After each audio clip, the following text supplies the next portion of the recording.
আচ্ছা, আজকে আমাদের রাসায়নিক পরিবর্তন চ্যাপ্টারের লাস্ট ক্লাস। আমি একটু চেক করে নিই সব কিছু ওকে আছে কিনা। আজকে তো ওদের ক্লাসটা রেকর্ড করছি, এখন রাতের 12টা বাজছে। এমনিতে সকালেই করি, তো আমি একটু দেখে নিই সব ওকে। আজকে তো ওদের ক্লাসটা রেকর্ড করছি, হলো ওকে, আমরা শুরু করি নিই। তো দেখবা এই টপিকে, অর্থাৎ আমরা আছি তাপ রসায়নে। এই টপিকের মধ্যে আজকে আমরা অনেকগুলো সিকিউ পড়ব, কারণ সিকিউগুলো না পড়লে তুমি দেখবা এখানের ম্যাথ হচ্ছে একদম ইজি, কিন্তু সিকিউ আকারে আসে যখন স্টুডেন্ট, অনেক স্টুডেন্ট বুঝতে পারে না, একদমই সহজ ম্যাথ। তাহলে আজকে লেকচার 20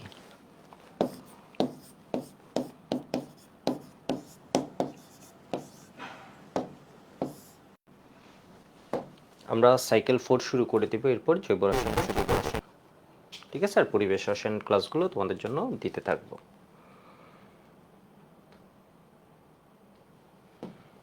গতদিন আমরা পড়েছিলাম ড্যালেজ টার্মটা কি, কেমন স্থির চাপে যে বিষয়গুলো আসতো ইউ প্লাস পিভি, তাপ উৎপাদী বিক্রিয়া, তাপহারী বিক্রিয়া, এগুলো পড়েছি। তো দেখো এখানে এই কোয়েশ্চেনটা একদম হাজারি স্যারের বইও আছে, ঘোষ স্যারের বইও আছে। এই কোয়েশ্চেনটা তোমার কুমিল্লা বোর্ড 17-তে আসছে। তো আমরা একটু দেখি কি বলছে। বলছে 2 নং বিক্রিয়ায় 1200 কিলোজুল তাপ উৎপন্ন করতে এসটিপিতে কত লিটার অক্সিজেন প্রয়োজন। গতদিন আমরা এরকম একটা ম্যাথ পড়েছি। ওই কোয়েশ্চেনে আমি বলেছিলাম তোমাদের যে সাধারণত এমসিকিউতে আসে, একবার বোর্ড পরীক্ষা দিয়েছে। এই যে দেখো, ওই কোয়েশ্চেনে ছিল হচ্ছে কত লিটার না, ওই কোয়েশ্চেনে বলে দিয়েছিল কি পরিমাণ অক্সিজেন প্রয়োজন। যখন বলবে হচ্ছে কি পরিমাণ, তখন আমরা বের করব হচ্ছে কত মোল অক্সিজেন লাগে, এবং এটা আমরা গ্রামে কনভার্ট করে দেখাবো। কিন্তু এই কোয়েশ্চেনে কি পরিমাণ না দিয়ে জাস্ট দিয়ে দিয়েছে কি বলতো, কত লিটার অক্সিজেন প্রয়োজন। কেমন, কত লিটার অক্সিজেন প্রয়োজন। তাহলে দেখো এখানে আসলে সব কিছুই দেয়া আছে, বিক্রিয়াও দেয়া আছে।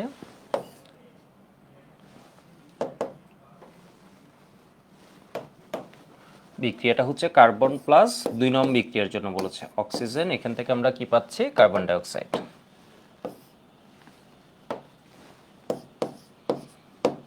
এই বিক্রিয়ার ড্যালেজ দেওয়া আছে -394 কিলোজুল পার মোল।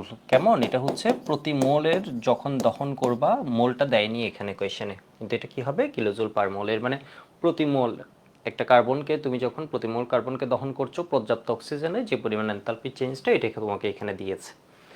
তাহলে এবার একটু দেখো, গতদিন আমরা টাইপ 1টাই দেখেছিলাম, জাস্ট এই টাইপটাই দেখেছিলাম। তাহলে আমরা দেখতে পাচ্ছি 394 কিলোজুল যখন তাপ উৎপন্ন হচ্ছে, তখন অক্সিজেন লাগছে কতটুকু, 1 মোল। আমরা সবসময় মোলটা বের করব। দেখো তাহলে আমরা এখান থেকে পাচ্ছি 394 কিলোজুল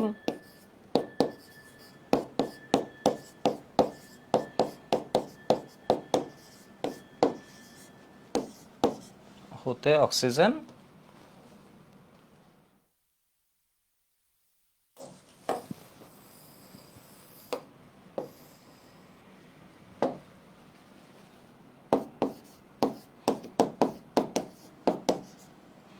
প্রয়োজন 1 মোল। এখন বলছে 1200 কিলোজুল, সুতরাং 1200 কিলোজুল। মনে রাখবা আমরা যাই দিক না কেন, আয়তন দিক, পরিমাণ দিক, আমরা সবসময় আগে কি বের করব বলো তো, কত মোল, এটা বের করব।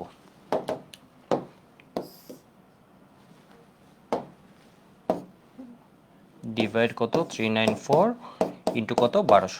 একদম আস্তে আস্তে পড়াবো, এত মোল। এগুলো সায়েন্সের বিষয়, তাড়াহুড়োর কোনো দরকার নাই, দেখবে এমনি বুঝে যাবা। 1200 ডিভাইড, তাহলে আসছে 3.045 মোল। তোমাকে কি মোল বের করতে বলেছে নাকি লিটার? লিটার কিসে, এসটিপিতে। এসটিপিতে আমরা 1 মোল সমান কত জানি, 1 মোল গ্যাসের আয়তন কত হয়, 22.414 লিটার অথবা 22.4 লিটার। তুমি বোর্ড পরীক্ষায় 22.4 লিটার দিলেও সঠিক, 22.414 লিটার দিলেও সঠিক। এমন না যে 22.414 লিটার দিলে এটা মোর একুরেট, ব্যাপারটা কিন্তু তা না। তুমি 22.4 লিটার দিলেও সঠিক, 22.414। তাহলে দেখো 1 মোল সমান আমরা কি জানি, এসটিপিতে 22.414 লিটার। এখন আমি এটা পড়ালাম, এখন ধরো এক্সামে আমি দিয়ে দিলাম হচ্ছে এসএটিপিতে কত, বা কলেজে তোমাকে দিয়ে দিলে এসএটিপিতে কত লিটার অক্সিজেন প্রয়োজন। এসটিপিতে 22.4 লিটার, কেমন? এসএটিপি হলে 24.789 লিটার। পরিবেশ রসায়নে দেখবে এটা আবার পড়াবো। যদি এনটিপি বলে তাহলে 24.04 লিটার। ঠিক আছে, একদম স্পষ্ট হাজারি স্যার এবং গুহ স্যারে দেওয়া আছে। এরপর গাইডগুলো বিভিন্ন জায়গায় দেখবে একটু এদিক সেদিক করে। এটা হলে 22.414 লিটার। কেমন? যদি এসএটিপি দেয় তাহলে 24.789 লিটার। এসটিপি না দিয়ে যদি তোমাকে কি বলে দেয়, পরীক্ষায় বোর্ড পরীক্ষায় দেখবা হচ্ছে যে কোয়েশ্চেন, জানা কোয়েশ্চেনগুলোর মধ্যে আসে যদি এনটিপি দেয় 24.04 লিটার, এটা হচ্ছে এনটিপিতে।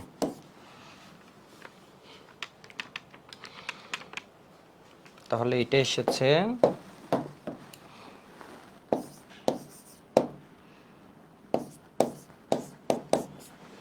265 লিটার। অ্যান্সার আলাদা করে লিখবা 3-3।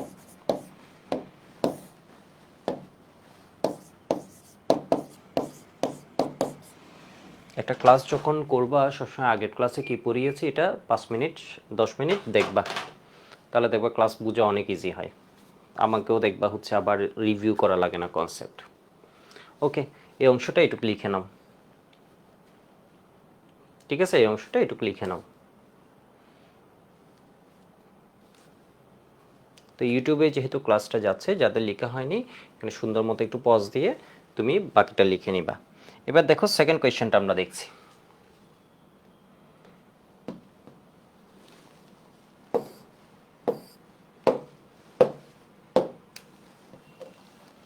এই কোয়েশ্চেনটা একটু দেখো। বলছে উদ্দীপক অনুযায়ী, ঘ নম্বর কোয়েশ্চেনটা, উদ্দীপক অনুযায়ী CS2 এর গঠন বিক্রিয়াটি তাপ উৎপাদী নাকি তাপ হারি। মানে বলছে ওর গঠন তাপ আমরা নির্ণয় করতে, ওর গঠন তাপ কি তাপ উৎপাদী হবে নাকি তাপ হারি হবে এটা বিশ্লেষণ করতে। তাহলে এখন বলতে পারো এখানে তো ওর একটা তাপ দেয়া আছে, এটা হচ্ছে কার সাথে বিক্রিয়া? অক্সিজেনের সাথে বিক্রিয়া। যখন অক্সিজেনের সাথে বিক্রিয়া হয় তখন এটা কি ওর গঠন নাকি দহন? ওকে কি করছি আমরা? পোড়াচ্ছি। ওকে আমরা কি করছি বলো তো? পোড়াচ্ছি, কম্বাসন করছি। ইংলিশ ভার্সন যারা আছো, কম্বাসন এনথালপি। ঠিক আছে, এখানে কি করছে? ওর দহন করা হচ্ছে, ওকে পর্যাপ্ত অক্সিজেনে পোড়ানো হচ্ছে। তাহলে এই যে ড্যালেজটা দেয়া আছে এটা হচ্ছে কি বলতো? বিক্রিয়ার ড্যালেজ, বিক্রিয়া তাপ বা বিক্রিয়ার দহন তাপ। তো এখানেও দেখো তো, এটা কি কার্বনের জন্য দহন তাপ তোমাকে দিছে। এটা কি দেয়া আছে বলো তো? সালফারের জন্য সালফারকে পোড়ানো হচ্ছে। দেখো কার্বনের দহন তাপ, সালফারের জন্য কি বলো তো? দহন তাপ তোমাকে দেয়া আছে। এখানে একটা বিষয় আছে, একটু দেখো, একদম ঠান্ডা মাথা দেখো। কার্বনকে যখন পোড়ানো হচ্ছে তখন কি পাচ্ছি আমরা? কার্বন ডাইঅক্সাইড পাচ্ছি। একজনকে যখন পোড়ানো হচ্ছে, দহন করা হচ্ছে, ও কি বেনিশ হয়ে গেছে? না, ও বেনিশ হয়নি, ও আরেকটা উৎপাদে পরিণত হয়েছে। তাহলে কার্বনের জন্য যেটা দহন তাপ, কার্বন ডাইঅক্সাইডের জন্য এটা গঠন তাপ। বুঝা নাই? যে বিক্রিয়ায় কার্বনকে দহন করা হচ্ছে, একটু দেখো চোখ এখানে, যে বিক্রিয়ায় কার্বনকে দহন করা হচ্ছে ওই বিক্রিয়ায় কার্বন ডাইঅক্সাইড গঠন হচ্ছে। যে বিক্রিয়ায় সালফারকে দহন করা হচ্ছে ওই বিক্রিয়ায় সালফার ডাইঅক্সাইড গঠন হচ্ছে। এর মানে কার্বনের জন্য যা দহন তাপ, কার্বনের জন্য যেটা দহন তাপ, কার্বন ডাইঅক্সাইডের জন্য এটা কি বলতো? গঠন তাপ। ঠিক আছে, এর জন্য কার্বনের এটাকে আমরা কি বলতে পারি? এই যে ড্যালেইচ আছে এটাকে আমরা বলতে পারি কার্বনের দহন তাপ। আবার এটাই কি? কার্বন ডাইঅক্সাইডের গঠন তাপ। ঠিক আছে, আবার সালফারের জন্য যেটা দহন তাপ, সালফার ডাইঅক্সাইডের জন্য এটা কি বলতো? গঠন তাপ। তাহলে এবার আমরা একটু দেখি এদের কার্বন ডাইঅক্সাইডের গঠন তাপ দেয়া আছে, সালফার ডাইঅক্সাইডের গঠন তাপ দেয়া আছে। কেমন গঠন তাপ দেয়া আছে? তোমাকে CS2 এর বলছে গঠন বিক্রিয়াটি, এর মানে ওর গঠন তাপ যেটা বইয়ে ডিরেক্টলি দিয়ে দেয় গঠন তাপ, এখানে দিয়েছে গঠন যে বিক্রিয়াটা, এটা তাপ উৎপাদন নাকি তাপ হারি। কোয়েশ্চেন একই কিন্তু। অনেকে বলতে পারো CS2 এরও তো গঠন দেয়া আছে। আরে না, ওর তো গঠন না, ওই বিক্রিয়া কি হচ্ছে? দহন। ওরটা কি দেয়া? তাপ দেয়া আছে, দহন দেয়া আছে, গঠনটা বের করতে বলছে। তাহলে তোমাকে দেয়া আছে কি কি? সম্পূর্ণ বিক্রিয়াটা দেয়া আছে। কেমন? এরপর কি দিছে? কার্বন ডাইঅক্সাইডের জন্য গঠন তাপ দেয়া আছে কত? -394। এগুলো কিলোজুল পার মোল, তো এটা দেয়নি আর কি, বিষয় বুঝতে পারছো? কিলোজুল পার মোল। এখন এইভাবে কোয়েশ্চেনে যেটা দিয়েছে আমরা চাইলে ওইটা দিয়ে করতে পারি, এমনি কিলোজুল পার মোল। তাহলে এইখানে দেখো তো আবার সালফার ডাইঅক্সাইডের জন্য গঠন তাপ দেয়া আছে, কারণ এই বিক্রিয়া সালফার ডাইঅক্সাইড তৈরি হচ্ছে। তাহলে কত? -29 7.3 কিলোজুল।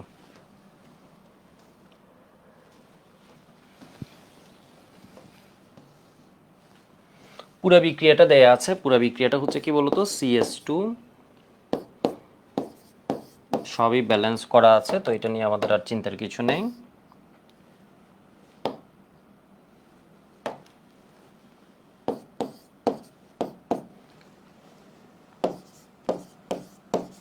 এই বিক্রিয়ার ড্যালেজ দেয়া আছে।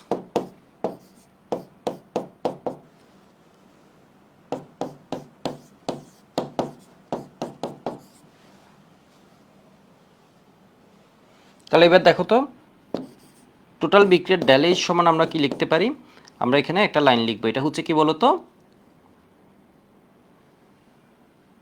তোমার প্রোডাক্টের যেটা আছে এই তাপটা আমরা নিব, এর মানে উৎপাদের গঠন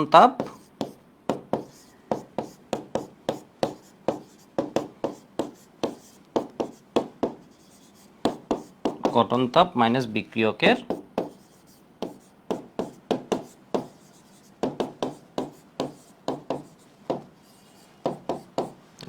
গঠন তাপ। কেমন? তাহলে দেখো তো, ড্যালেজ সমান আমাকে কত দেয়া আছে? এই বিক্রিয়ার তাপ -1109.2 কিলোজুল। উৎপাদ কে কে আছে? কার্বন ডাইঅক্সাইড আছে, সালফার ডাইঅক্সাইড আছে। কার্বন ডাইঅক্সাইড কয়টা আছে? কার্বন ডাইঅক্সাইড আছে একটা, 1 ইন্টু এইচ কার্বন ডাইঅক্সাইড। এটা কত দেয়া আছে? দুইটা, 2 ইন্টু এইচ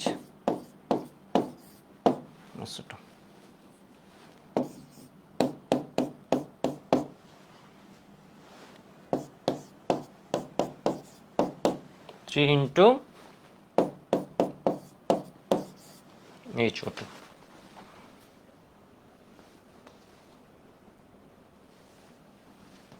তাহলে দেখো তো এখানে কত হয়?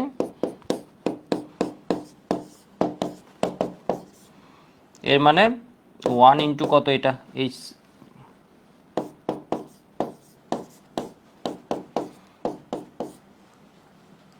-297.3। জাস্ট একটু ঠান্ডা মাথায় মান বসানো। HCS2 এটা আমাদের বের করতে হবে। অক্সিজেনের কত? 0। সাধারণত কোনো একটা এলিমেন্ট নর্মালি যে স্টেবল ফর্মে থাকে এটার জন্য কনভেনশন অনুসারে গঠন তাপ কত ধরে নেয়? 0। বুঝো নাই? অক্সিজেন প্রকৃতিতে ওর সবচেয়ে স্থায়ী অবস্থা কি হিসেবে থাকে? O2 হিসেবে থাকে। তাহলে O2 এর জন্য গঠন তাপ কি হবে? 0 হবে। নাইট্রোজেন N2 হিসেবে থাকে, তাহলে নাইট্রোজেনের জন্য 0 হবে। ফসফরাস সাধারণত কি হিসেবে থাকে বলতো? শ্বেত ফসফরাস P4 হিসেবে থাকে, ওর জন্য গঠন তাপ 0 হবে। সালফার হচ্ছে তোমার রম্বিক সালফার হিসেবে থাকে, তাহলে সালফার অ্যাসিডের জন্য গঠন তাপ যেটা স্টেবল, যেটা সবচেয়ে স্টেবল, এটার ক্ষেত্রে 0 ধরে নেওয়া হয়, যেটা সবচেয়ে স্টেবল ফর্ম। ক্লোরিন Cl2 হিসেবে থাকে। যেমন দেখো, আমি একটু পরে একটা চার্ট দেখাবো। কার্বনের ক্ষেত্রে গ্রাফাইটটা হচ্ছে স্টেবল ফর্ম, ওইটার জন্য 0। ডায়মন্ডের জন্য কিন্তু 0 না। মানে বুঝছো, সবচেয়ে অক্সিজেনের জন্য 0, ওজনের জন্য কিন্তু 0 না। অক্সিজেন O2 হিসেবেও থাকে প্রকৃতিতে, O3 হিসেবেও থাকে। O2 হচ্ছে মোস্ট স্টেবল, এটার জন্য 0 ধরে নেই। O3 এর জন্য কিন্তু 0 না। O2 থেকে O3 হতে যে চেঞ্জটা, ওইটা তখন এখানে কাউন্ট হয়। তাহলে এবার দেখো তো,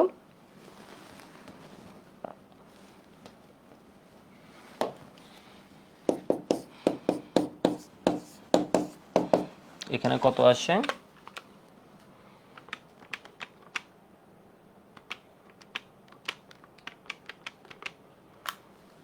-9।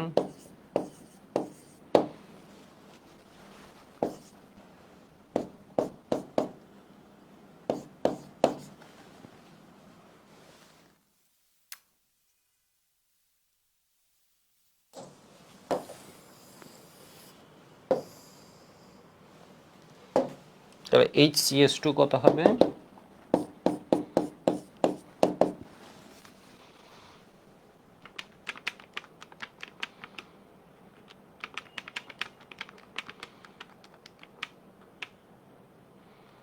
HCS2 এদিকে আসবে, তাই না? তাহলে -988.6 প্লাস কত আসছে? 1109 পয়েন্ট, তাহলে আসছে 120.6 কিলোজুল। ঠিক আছে, HCS2 এদিকে আসলে এটা মাইনাস এত, প্লাস এত, তাহলে আসছে 120.6 কিলোজুল। তাহলে এটার ক্ষেত্রে আমরা পাচ্ছি এটা কি তাপ উৎপাদী নাকি তাপ হারি? তাপ হারি।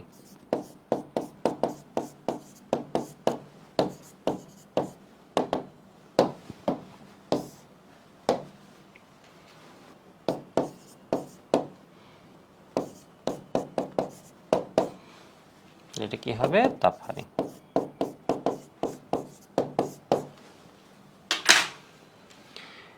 এটুকু একটু লিখে নাও, আমি দেখি সাউন্ড ওকে আছে কিনা।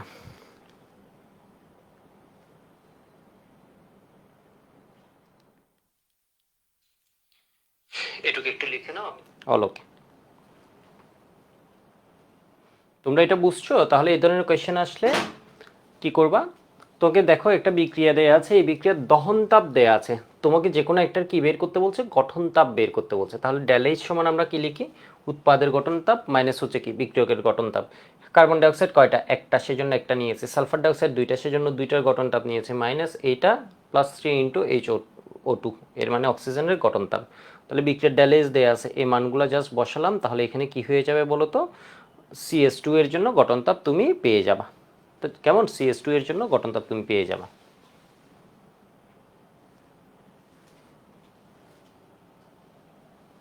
ওকে, বুঝতে পারছো মনে হয়।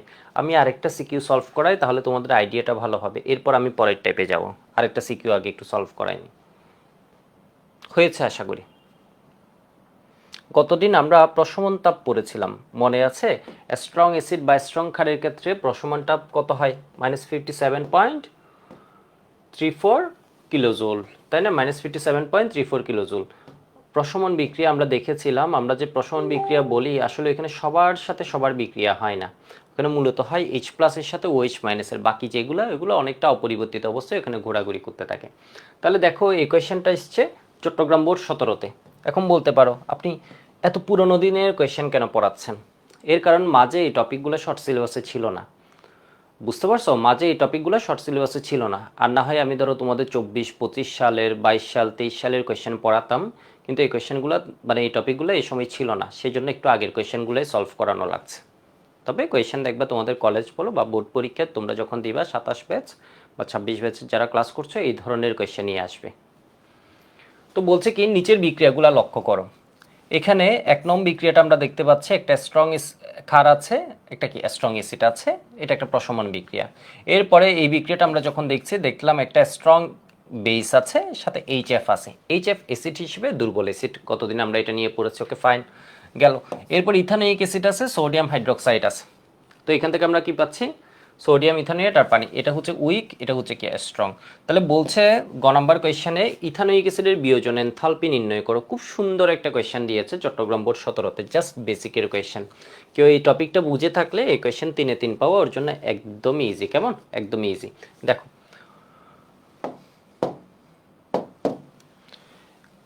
আমরা যদি এই বিক্রিয়াটা একটু দেখি, এই বিক্রিয়া এনথালপি দেওয়া আছে কত?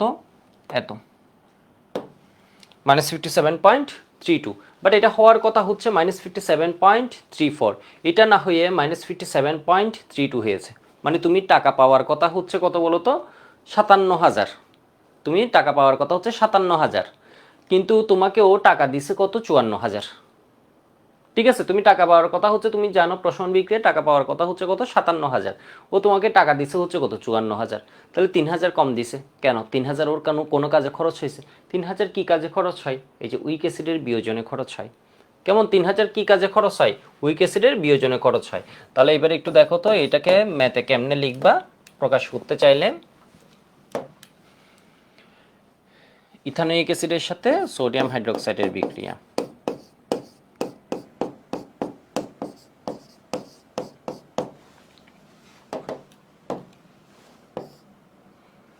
তাহলে এখানে কি হয়?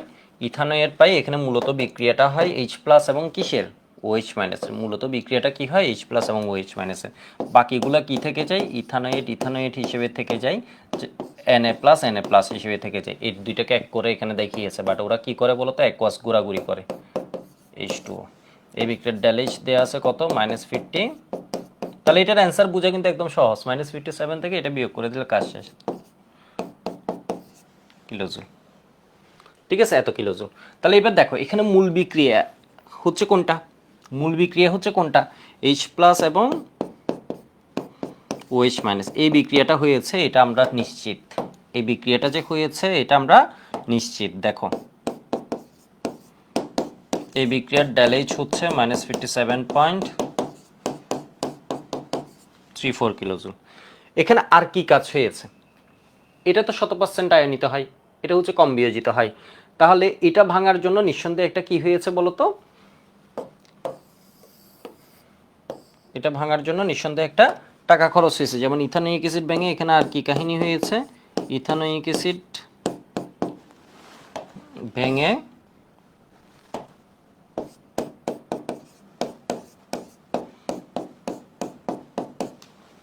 প্লাস H প্লাস হয়েছে, ঠিক আছে, H প্লাস হয়েছে। তাহলে এটা ভাঙার জন্য এনথালপি এখন কত হবে, এটা ভাঙার জন্য এখন এনথালপি কত হবে দেখি বলো, এটা ভাঙার জন্য এনথালপি কত হবে?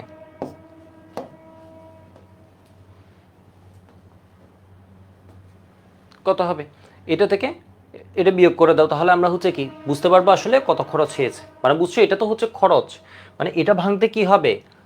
তোমাকে যদি কেউ জিজ্ঞেস করে বিয়োজন এনথালপি তাপ উৎপাদন নাকি তাপ হারি, তুমি একটু সহজ কথা বলো, এটাকে বিয়োজিত হতে হবে ভাই, ওকে ভাঙতে হবে, ওকে আয়নিত হতে হবে। এই জিনিসটা ভাঙার জন্য তোমার শক্তি লাগবে নাকি লাগবে না? শক্তি তো লাগবে। তাহলে এটা অবশ্যই কি হবে, সারাউন্ডিংস থেকে বিক্রিয়ার থেকে শোষিত হবে। এর মানে বিক্রিয়াটা কি হবে, তাপহারি হবে। তাহলে এই বিক্রিয়ার জন্য ড্যালেজ যদি আমরা হিসাব করি তাহলে কি করব, এটা থেকে -54.32 থেকে মাইনাস করে দিলাম -57.34। এর মানে মূল বিক্রিয়াটা মাইনাস করে দিলাম। তাহলে আমি খুঁজে পাবো হচ্ছে আসলে এই বিয়োজনে কি পরিমাণ টাকা খরচ হয়েছে।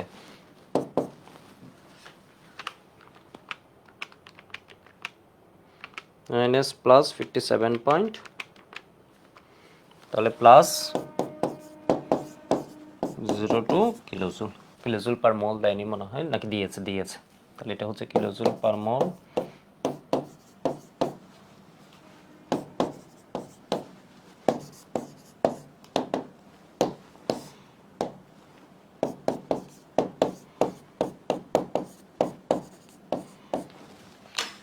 তোমরা জিনিসটা বুঝছো একটু আমাকে কমেন্টে জানাবা, এই কোয়েশ্চেনটা তোমরা বুঝছো কিনা। কেমন, চট্টগ্রাম বোর্ড 17-এর যে কোয়েশ্চেনটা আছে এটা একটু যারা ক্লাস করবা কমেন্টে জানাবা, তাহলে আমি বুঝতে পারবো যে তোমরা কথা বুঝছো আমার। কেমন, ইউটিউবে যখন যাবে ক্লাসটা করে এই অংশটা বুঝছো কিনা একটু আমাকে জানাবা কমেন্টে অবশ্যই।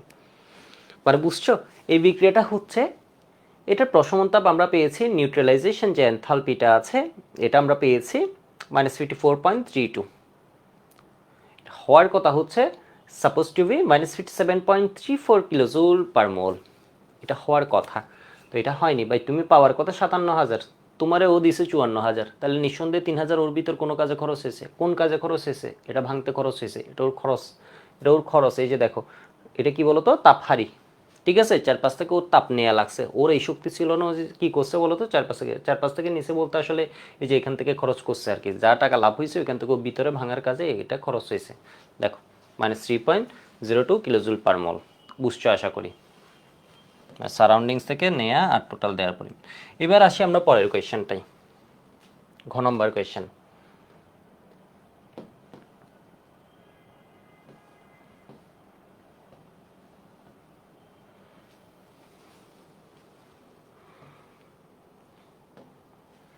ঠিক আছে, ঘ নম্বর কোয়েশ্চেন বলছে 1 ও 2 নং বিক্রিয়ার মধ্যে কোনটির বিক্রিয়ার তাপ বেশি হবে বিশ্লেষণ করো। তাহলে তুমি বলো কোনটির বিক্রিয়া তাপ বেশি হবে। 1 নং বিক্রিয়ায় তোমার অবজারভেশন হচ্ছে, তুমি এই কথাগুলাই লিখবা, এটা একটা বিশ্লেষণধর্মী কোয়েশ্চেন। 1 নং বিক্রিয়াটা লিখবা, লিখে বলবা এখানে অ্যাসিড এবং ক্ষার উভয়ই শক্তিশালী, তাহলে এখানে বিক্রিয়া তাপ হবে -57.34 এর কাছাকাছি। 2 নং বিক্রিয়ার ক্ষেত্রে আমরা দেখতে পাচ্ছি একটি শক্তিশালী ক্ষার আর একটি কি বলতো দুর্বল অ্যাসিড। তো এই ক্ষেত্রে প্রশমন তাপ -57.34 থেকে কম হওয়ার কথা, কেননা HF এর বিয়োজনে কিছু তাপ ব্যয়িত হয়। কিন্তু বাস্তবিক ক্ষেত্রে দেখা যায় এর বিয়োজন তাপ অপেক্ষাকৃত -57.34 অপেক্ষা বেশি হয়। এর কারণ এখানে F- আয়ন আছে, আয়নটির আকার ছোট, তাই চার্জ ঘনত্ব উচ্চ, সেই জন্য এখানে হাইড্রেশন শক্তি উচ্চ হয়। হাইড্রেশন শক্তি উচ্চ হওয়ায় এই বিক্রিয়ার প্রশমন তাপ -57.34 এর চেয়ে বৃদ্ধি পেয়ে -68.6 কিলোজুল হয়। বলতে পারবা নাকি পারবা না? এই কথা বলতে পারলে তুমি 4-এ 4। গতদিন এই জিনিসটা আমি খুব সুন্দরভাবে ধরে ধরে তোমাদেরকে পড়িয়েছি। এফ মাইনাসের আকার ছোট, চার্জ ঘনত্ব বেশি, উচ্চ হাইড্রেশন শক্তি। এই কথাটা শুনতে চাইবে। হাইড্রেশন শক্তি কি হবে বলো তো? উচ্চ। কেমন? হাইড্রেশন শক্তি উচ্চ হবে। সব কিছু ওকে আছে মনে হয়? হ্যালো হ্যালো, হ্যাঁ। তো এটা লিখে সবাই কিসে জমা দিবা? ক্যামশিফু স্টুডেন্টস গ্রুপে। গ্রুপও যুক্ত হয়ে থাকবে। এখানে আমি সবগুলো আপডেট, যারা যুক্ত আছো তারা তো জানোই, এখানে রেগুলারলি আমরা দিই অনলাইন এবং অফলাইন সেগমেন্টের। ওকে, দুইটা সিকিউ আমরা অ্যানালাইসিস করলাম। এই টাইপের আরেকটা ম্যাথ আমি হয়তো ক্লাসের শেষে করাবো।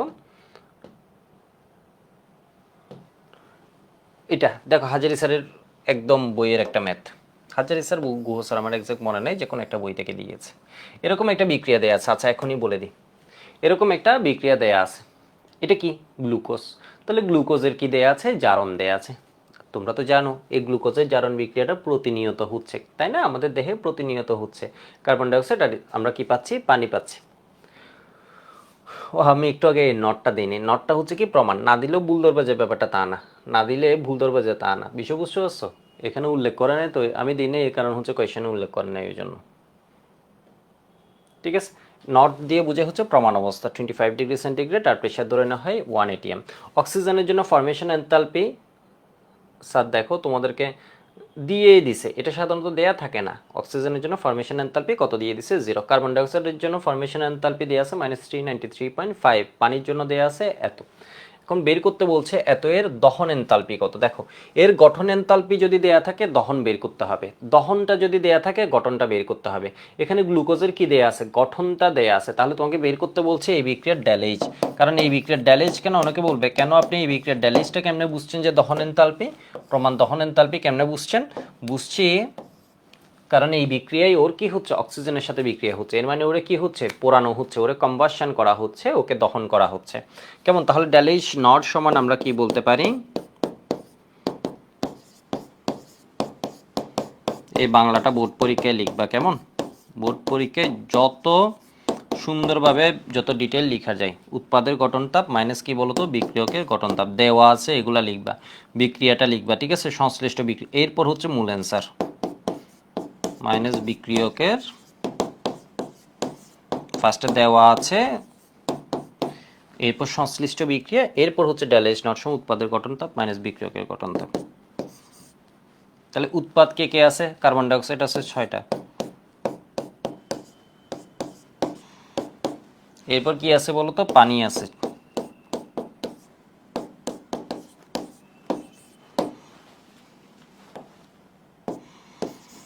বিক্রিয়কের গঠন তাপ, বিক্রিয়ক আছে এটা C6H12O6, এর মানে গ্লুকোজ, প্লাস 6 অফ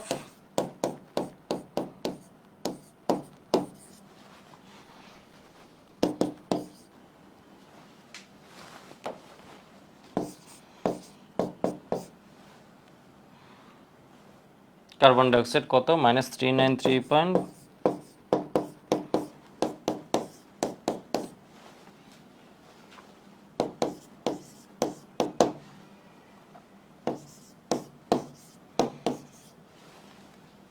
এটা কত?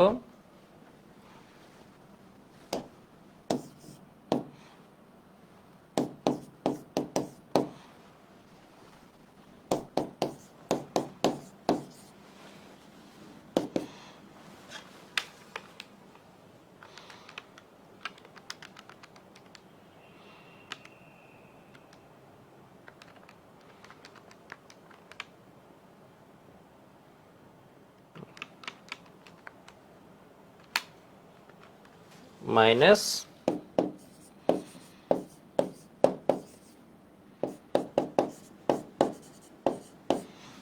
পার মোল। কিলোজুল দিয়েছে এখানে, তাহলে কিলোজুল রাখতে পারো, বাট এটা হচ্ছে কিলোজুল পার মোল। ঠিক আছে। 6 ইন্টু মাইনাস 393.5, 6 ইন্টু 2 8, 5.8। ওকে, এরপরে হচ্ছে মাইনাস মাইনাস প্লাস 12। এত হয়েছে আশা করি। অ্যান্সার আলাদাভাবে লিখবা।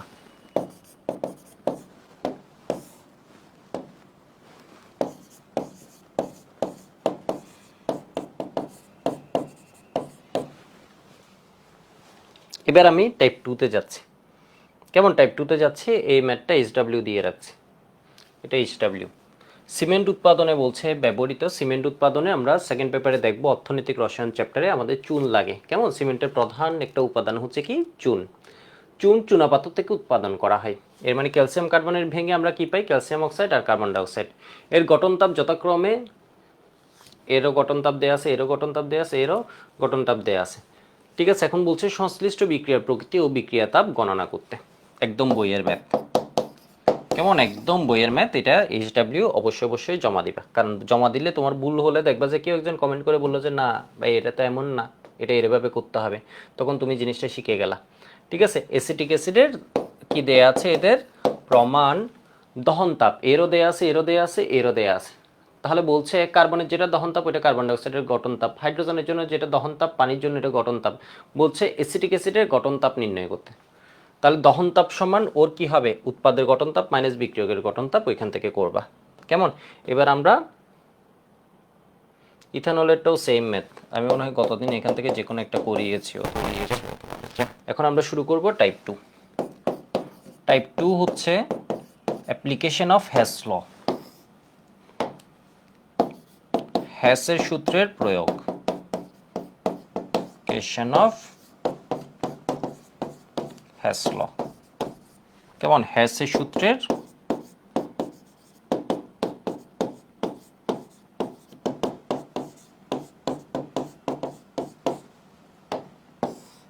প্রয়োগ।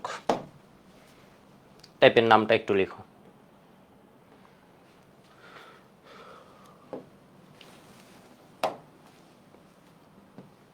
তো আমি একটু মূল বইয়ে যাই।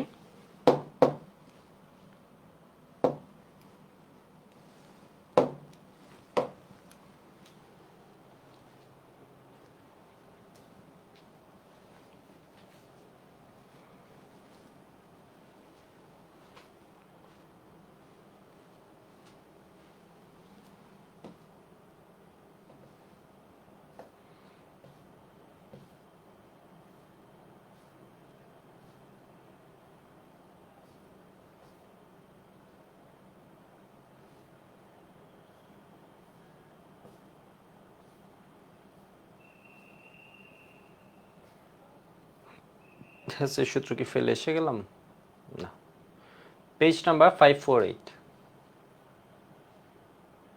এ দেখো কুমিল্লা বোর্ডে 17তে যে কোয়েশ্চেনটা, এটা হচ্ছে এটা আমরা এই মাত্র যেটা করেছি হাজারি স্যারের অনুশীলনী। দেখো পেজ নাম্বার কত, 548, নতুন বইয়ের একদম 27 ব্যাচের নতুন বই যেটা আছে এটার ক্ষেত্রে এটা।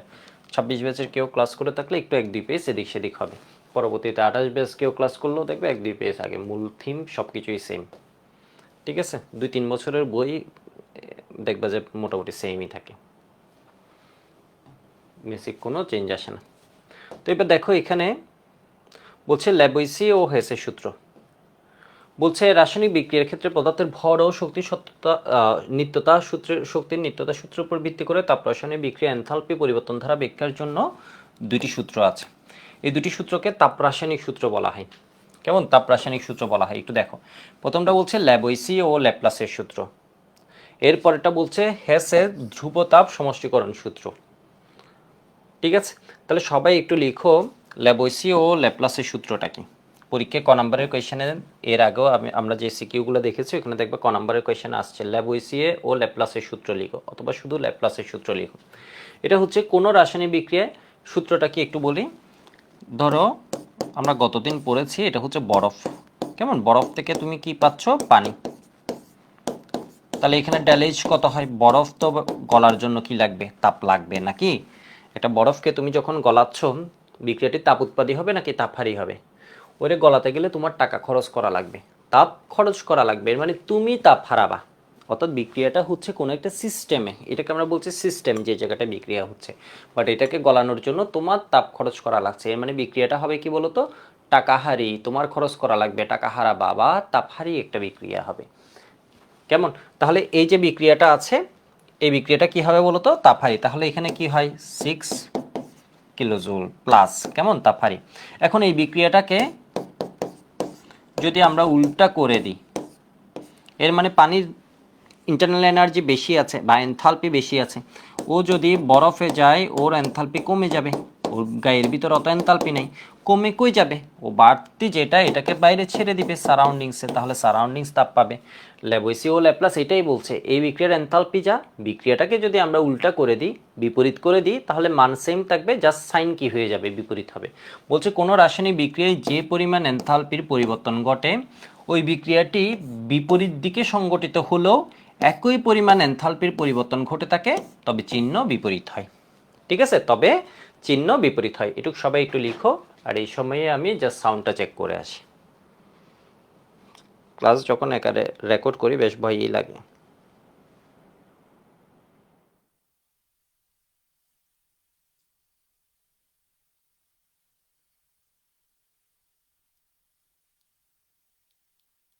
সবাই একটু লিখো। অলোকে, ঠিক আছে, অলোকে থিম সবকিছুই, সবাই একটু লিখো। ওকে, বুঝছো? তাহলে ল্যাবোইসিও ও ল্যাপ্লাসের সূত্র ক নম্বর কোয়েশ্চেনে আসলে কি বলবা, কোনো বিক্রিয়ায় যে পরিমাণ এনথালপির পরিবর্তন হয় বিক্রিয়াটি যদি বিপরীত দিকে সংগঠিত হয় তবে একই পরিমাণ এনথালপির পরিবর্তনই ঘটবে কিন্তু চিহ্ন বিপরীত হবে। ঠিক আছে, বা তবে চিহ্ন বিপরীত হয়। আশা করি বুঝতে পারছো। যেমন আমরা পানিকে যদি বাষ্প করতে চাই, আমরা জানি 44 কিলোজুল তাপ লাগে, আরও তাপ দিতে হয়, তাই না? পানিকে বাষ্প করতে গেলে তো ভাই 4-5 থেকে তাপ দিতে হবে, আমরা তো গ্যাস পোড়াই করি, ঠিক আছে, বা ইলেকট্রিক হিটারে আমরা করি। আর তাহলে যদি বাষ্প থেকে পানি হয়, ও 44 কিলোজুল তাপ হারাবে, মানে চারপাশে দিয়ে দিবে সারাউন্ডিংসে তাপ, ও হারাবে, সিস্টেম হারাবে, কিন্তু ওভারঅল বিক্রিয়াটা কি তাপ উৎপাদী। ঠিক আছে, যেমন এখানে একটা এক্সাম্পল দিয়েছে, কপার থেকে যখন কপার অক্সাইড হচ্ছে ড্যালেইচ এত, তাহলে কপার অক্সাইড থেকে যখন এটা হবে ড্যালেইচ মান সেম, জাস্ট চিহ্ন কি হবে, এটাতে তাপ উৎপাদী, দহন বিক্রিয়া তাপ উৎপাদী, তাহলে এটা হচ্ছে বিয়োজন, এই বিক্রিয়া তাপহারী হয়ে যাবে। এবার আসো হ্যাস ল জিনিসটা কি বলছে দেখো। বলছে কোনো বিক্রিয়ার, খুবই ইম্পর্টেন্ট, কেমন, খুবই ইম্পর্টেন্ট, হ্যাস ল। এবার সবাই লিখো হ্যাসের সূত্র কি, বা হ্যাসের ধ্রুবতাপ সমষ্টিকরণ সূত্রটা কি। পরীক্ষা আসবে হ্যাসের সূত্র কি ক নাম্বার কোয়েশ্চেনে, অথবা হ্যাসের ধ্রুবতাপ সমষ্টিকরণ সূত্র কি, এটার উপর আবার ডিরেক্ট থিওরিও আসছে। বলছে কোনো বিক্রিয়ার, রাসায়নিক বিক্রিয়ার যদি প্রারম্ভিক এবং শেষ অবস্থা স্থির বা একই থাকে তবে সেই বিক্রিয়া আমি এক ধাপে করি বা একাধিক ধাপে সংগঠিত হোক না কেন প্রতি ক্ষেত্রে বিক্রিয়া এনথালপি বা বিক্রিয়া তাপ সমান থাকবে। ঠিক আছে, প্রতি ক্ষেত্রে বিক্রিয়া এনথালপি বা বিক্রিয়া তাপ সমান থাকবে, মানে বুঝো নাই, বুঝো নাই। তোমারে ধরো আমি বললাম তুমি এখান থেকে ধরো বুয়েটে যাবা, ঠিক আছে, বা ঢাকা মেডিকেলে যাবা, তুমি চাইলে এটা হচ্ছে ডিরেক্ট এয়ারে করে চলে যেতে পারো। ঠিক আছে, ডিরেক্ট এয়ারে করে চলে যেতে পারো, এ পয়েন্ট থেকে তুমি ধরো বি পয়েন্টে যাবা, গিয়ে একদম ধরো এখানেই নামলা। ঠিক আছে, বা পার্সোনাল কিছু একটা ছোট কিছু একটা বানিয়েছো, এটা দিয়ে হচ্ছে তুমি গিয়ে ডিরেক্ট এখানে নামলা। অথবা তুমি কি করতে পারো, তুমি করতে পারো কি এখান থেকে বাস স্ট্যান্ড গেলা, বাস স্ট্যান্ড থেকে বাস নিয়ে ঢাকা বাস স্ট্যান্ডে নামলা, ঠিক আছে, আরামবাগ মালিবাগ নামছো, ওইখান থেকে আবার কি করতে পারো, একটা নিয়ে যেতে পারো। অথবা তুমি হচ্ছে বিভিন্ন মাধ্যমে ট্রেন স্টেশন গিয়ে, তুমি একটা কাজ তুমি চাইলে অনেকভাবে করতে পারো। যেমন আমরা এ থেকে বি যাওয়ার পথে আমরা এটা করতে পারি, আমরা এ থেকে সিতে আসতে পারি, সি থেকে কি করতে পারি, বিতে যেতে পারি। কিন্তু আলটিমেট আমি গিয়েছি কি, আমার ডেস্টিনেশন হচ্ছে এ থেকে বিতে যাওয়া, মানে বুঝছো আলটিমেট আমার গন্তব্য কি, বা আমি কাজটা কি করেছি, এ থেকে বিতে গিয়েছি। ওটা এক ধাপে করি অথবা একাধিক ধাপে ভেঙে ভেঙে করি, কোনো সমস্যা নেই। গাড়ি নিয়ে কতক্ষণ এদিকে গেলা, কুমিল্লা গিয়ে কতক্ষণ ঘুরলা, ঠিক আছে, ফেনীতে কয়তজনের সাথে ধরো দেখা করলাম, এরপরে এদিক সেদিক করে নরসিংদী ব্রাহ্মণবাড়ি করে ঢাকা গিয়ে পৌঁছালাম। যতটাই ধাপেই করি না কেন তোমার বিক্রিয়ার মোট এনথালপির পরিবর্তন সেম হবে। যেমন এটার জন্য ধরো এনথালপির পরিবর্তন ডেল এইচ, আর এখানে আমরা কাজটা করেছি দুই স্টেপে, তাহলে প্রথম স্টেপের জন্য ডেল এইচ 1, সেকেন্ড স্টেপের জন্য হচ্ছে কি ডেল এইচ 2। ধ্রুব তাপ সমষ্টিকরণ কেন বলছে, কারণ তাপ হচ্ছে মোট চেঞ্জেসটা কি আছে, ইকুয়াল আছে, আলটিমেট মোট চেঞ্জেসটা কি আছে, ইকুয়াল আছে। তাহলে বলছে এক ধাপে করলেও যা, একাধিক ভেঙে ভেঙে করলেও তা। এখানে এনথালপির পরিবর্তন ডেল এইচ, এখানে এনথালপির পরিবর্তন del H 1 plus del H 2। বলছে হ্যাসের সূত্র বলে হচ্ছে del H 1 equal del H 1 plus কি ডেল এইচ 2। ঠিক আছে, del H one plus del H two. এটা তো আমি এমনি একটা এক্সাম্পল দিয়েছি, আমি যদি প্র্যাকটিক্যাল এক্সাম্পল দিই, যেমন ধরো কার্বন থেকে আমি কি করব, কার্বন ডাইঅক্সাইড করব। আমার আলটিমেট গোল হচ্ছে কি বলতো, কার্বন থেকে কার্বন ডাইঅক্সাইড করব। তাহলে এই বিক্রিয়ার জন্য একটা ডেল এইচ আছে। ওকে কম্বাসন করে আমি কি করেছি বলতো, ওকে কম্বাসন করে আমি কি করেছি, ডিরেক্ট অক্সিজেনের সাথে কম্বাসন করে কার্বন ডাইঅক্সাইড করেছি। এটা না করে আমি চিন্তা হলো যে আগে ওরে কি করব, কম অক্সিজেন দিয়ে কার্বন মনোক্সাইড করলাম। কার্বন মনোক্সাইড থেকে আবার আরেকটা অক্সিজেন দিয়ে ½ O2 মানে আরেকটা অক্সিজেন এসে কি হলো, CO2। তাহলে এই বিক্রিয়ার জন্য এনথালপির পরিবর্তনটা হবে ডেল এইচ। এখানে দুই স্টেপে ঘটনা ঘটেছে, প্রথম স্টেপে ডেল এইচ ওয়ান, পরের স্টেপে ডেল এইচ টু। আমরা দেখি যেটা, এটা হচ্ছে del H equal del H one plus del H two. ঠিক আছে, del H one plus del H two. এর মানে এক স্টেপে যা হবে তুমি ভেঙে ভেঙে করলো, এগুলো সামেশন কি হবে, সেমই হবে। কেমন সামেশন কি হবে বলো তো, সেমই হবে। এটা হচ্ছে হ্যাসলো। এখন বলতে পারো আপনি এক স্টেপে করতে পারছেন, আপনি এখন এমন কি হয়েছেন যে এটার আবার এমন বোকা কেন, এটার আবার ভেঙে ভেঙে করছেন কেন, তাই না? তোমরা আমাকে বলতে পারো মানে এটা কি কাজ, আপনি তো এটা এক ধাপে করছেন, তাহলে আবার ঘুরে পেঁচা এমনি এমনি করে কি লাভ? লাভ আছে। অনেক সময় এরকম ডিরেক্ট রিয়েকশানটা কী হয়ে যায় বলো তো, এনথালপি নির্ণয়টা ডিফিকাল্ট হয়ে যায়, হতে পারে রিয়েকশানটা খুব স্লো, ঠিক আছে, বা অন্য কারণে ডিরেক্ট রিয়েকশান হচ্ছে না, হতে পারে। বারে বিষয় বুঝতে পারছো, এনথালপি বা এনথালপি নির্ণয়টা প্র্যাকটিক্যাল না, মানে প্র্যাকটিক্যালে জিনিসটা কাজটা করা অনেক ডিফিকাল্ট। তখন আমরা কি করি, ভেঙে ভেঙে যে এনথালপিগুলো আছে ওই ঘটনা ঘটায়নি, কিন্তু ভাঙা ভাঙা হিসেবগুলো আমার জানা আছে, এর থেকে এ হতে এত লাগবে, এর থেকে এত হবে, এগুলো প্র্যাকটিক্যালি আমার নির্ণয় করা আছে। তো এগুলোর সাহায্যে আমরা কি করতে পারি, এটাটা নির্ণয় করে ফেলতে পারি। অথবা ধরো এটারটা আমি করেছি, এখানে কোনো একটা স্টেপের আসলে আলাদাভাবে প্র্যাকটিক্যালি এনথালপি নির্ণয় করা যায় না, কিন্তু আমি জানি ভেঙে ভেঙে ধরো এই স্টেপেরটা করা যাচ্ছে না প্র্যাকটিক্যালি, আমি এই এনথালপি জানি, এনথালপি জানি, তাহলে এটা সামেশন সমান আমরা জানি এটা প্লাস এটা, তাহলে এই স্টেপের যে এনথালপিটা, তুমি এই এনথালপিটা, অজানা এনথালপিটা বের করে ফেললা। বিষয় বুঝতে পারছো, অজানা এনথালপি যেটা আছে এটা বের করে ফেললা। এটুকু একটু লিখে রাখো, কেমন, এটুকু একটু লিখে নাও। তাহলে হ্যাসের সূত্র আসলে এভাবে ব্যাখ্যা করতে পারবা, তোমাকে যদি বলে হচ্ছে ব্যাখ্যা করো, আশা করি পারবা। ঠিক আছে, এরকম একটা এক্সাম্পল দিয়ে দিলে হবে, হয় এটা দিবা, না হয় হচ্ছে কি কার্বনেরটা একদম প্র্যাকটিক্যাল একটা এক্সাম্পল দিয়ে দিলাম। তাহলে বলছে কি, যদি কোনো রাসায়নিক বিক্রিয়ার প্রারম্ভিক ও শেষ অবস্থা একই থাকে, প্রারম্ভিক ও শেষ অবস্থা কি থাকে বলতো, একই থাকে, তবে সেই বিক্রিয়া এক বা একাধিক ধাপে সম্পন্ন হোক না কেন, প্রতি ক্ষেত্রেই বিক্রিয়া এনথালপি বা বিক্রিয়া তাপ সমান থাকবে। কেমন, বুঝছো না বুঝো নাই? যেমন দেখো এখানে বলেছে এ থেকে সিতে যাচ্ছে, কাজটা এক ধাপে করা যাচ্ছে, আবার এ থেকে বিতে গিয়ে বি থেকে সিতে আসছে, দুই ধাপে করা যাচ্ছে। এক ধাপের এনথালপির পরিবর্তন হচ্ছে ডেল এইচ ওয়ান, আর এদিক থেকে এদিকে গিয়ে যদি এদিকে আসে তাহলে এনথালপির পরিবর্তন del H two plus del H three. তাহলে বলছে ডেল এইচ ওয়ান সমান কি হবে, ডেল এইচ টু, এখানে হয়েছে del H two plus del H three, তাহলে ডেল এইচ ওয়ান সমান del H two plus del H three. আশা করি বুঝতে পারছো, কেমন, আশা করি বুঝতে পারছো। যেমন কার্বন প্লাস অক্সিজেন উদাহরণ দিচ্ছে, এটার জন্য ডেল এইচ ওয়ানের মান হচ্ছে -393.5। আর কার্বন থেকে তুমি যদি দুই স্টেপে কার্বন ডাইঅক্সাইড বানাও, প্রথম স্টেপে কার্বন মনোক্সাইড, পরের স্টেপে কি করেছো বলো তো, কার্বন ডাইঅক্সাইড, তাহলে এখানে ডেল এইচ টু সমান এত, ডেল এইচ থ্রি সমান এত, এই দুইটাকে যোগ করলে তুমি দেখবে হচ্ছে কত, -393.5 কিলোজুল। ঠিক আছে, এর মানে এক স্টেপ করো, এই দুইটাকে যোগ করলে দেখবা হচ্ছে -393.5। তো এখানে একটা কোয়েশ্চেন আছে, গতদিন এই কোয়েশ্চেনটা আমরা পড়েছি, নিচের কোনটির মান সবসময় ঋণাত্মক হয়, কোনটির মান সবসময় ঋণাত্মক হয়? এর মানে ড্যালিস ঋণাত্মক মানে কি, তাপ উৎপাদী বিক্রিয়া,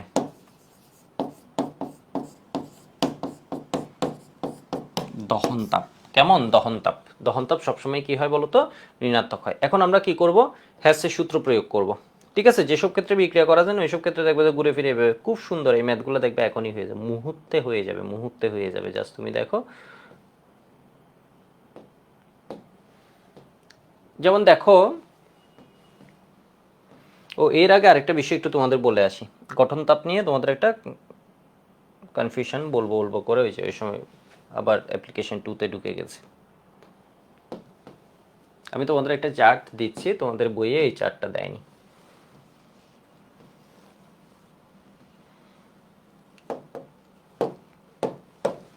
একটু দেখো, কার্বন, গ্রাফাইট, কার্বনের সবচেয়ে স্টেবল থাকে গ্রাফাইট হিসেবে, সেই জন্য ওর ফরমেশন এনথালপি, প্রমাণ ফরমেশন এনথালপি কত ধরা হয়েছে? 0। যেটা কোনো একটা কিছুর স্টেবল ফর্ম, ওইটার ক্ষেত্রে আমরা গঠন তাপ কি ধরে নিই? 0 ধরে নিই। ওইটা ছাড়া যে ফর্মগুলো আছে, এর মানে অন্য যে অ্যালোট্রপ বা রুগবেতে ওকে পাওয়া যায়, ওইগুলোর ক্ষেত্রে কিন্তু আমরা পরিবর্তনটা হিসেব করি। যেমন দেখো, তোকে যদি বলে নিচের কোনটির গঠন তাপ 0, গ্রাফাইটের জন্য 0, ডায়মন্ডের জন্য কিন্তু 0 না, মান মুখস্থ করা লাগবে না, বাট ডায়মন্ডের জন্য 0 না। কেমন? যেমন দেখো, ক্যালসিয়াম সলিড হিসেবেই থাকে 0, সিলভার সলিড হিসেবেই থাকে 0, অ্যালুমিনিয়াম সলিড হিসেবেই থাকে 0, মার্কারি এক জায়গায় বুঝছো, বাইরের একটা কোয়েশ্চেন বলেছে নিচের কোনটির গঠন তাপ 0 নয় উল্লেখ করো। ওইখানে দেয়া আছে মার্কারি সলিড। দেখো, মার্কারি যদি লিকুইডে থাকে তখন কি হবে? 0 হবে। মার্কারি সলিড থাকলে কিন্তু ওর গঠন তাপ 0 না। কেমন? তোকে যদি এমসিকিউতে দিয়ে দেয়, কেমন, কোনো জায়গায় ধরো কোনো কলেজে এনডিসিতে ধরো কুইজে দিয়ে দিল নিচের কোনটির গঠন তাপ 0, মার্কারি তোমাকে দিয়ে দিল সলিড, এটার গঠন তাপ কিন্তু 0 না। কেন? কারণ এটা মার্কারির স্বাভাবিক বা স্টেবল অবস্থা না, ওর স্টেবল অবস্থা হচ্ছে কিসে? লিকুইডে। আয়োডিন তোমাকে দিয়ে দিল গ্যাস, আয়োডিন তো গ্যাস হিসেবে থাকে না, ফ্লোরিন ক্লোরিন গ্যাস হিসেবে থাকে, ব্রোমিন থাকে তরল হিসেবে, আয়োডিন থাকে কি? কঠিন ফর্মে। তাহলে আয়োডিন কঠিন যেটা, এটা হচ্ছে 0, ও গ্যাস কিন্তু 0 না। কঠিন থেকে গ্যাস হতে যে তাপটা, তখন তোমার এটা হিসেব করা লাগবে। মানে বুঝছো, কঠিন থেকে গ্যাস হতে যে তাপটা, তখন তোমার ওইটা হিসেব করা লাগবে। যেমন নাইট্রোজেন, ও কি আছে? গ্যাস, তাহলে এটা কি হবে? 0, নাইট্রোজেন গ্যাস হিসেবে থাকে, ও কি হবে? 0। অক্সিজেন দেখো, তোমাকে যদি বলে অক্সিজেন পরমাণুর প্রমাণ গঠন তাপ কত?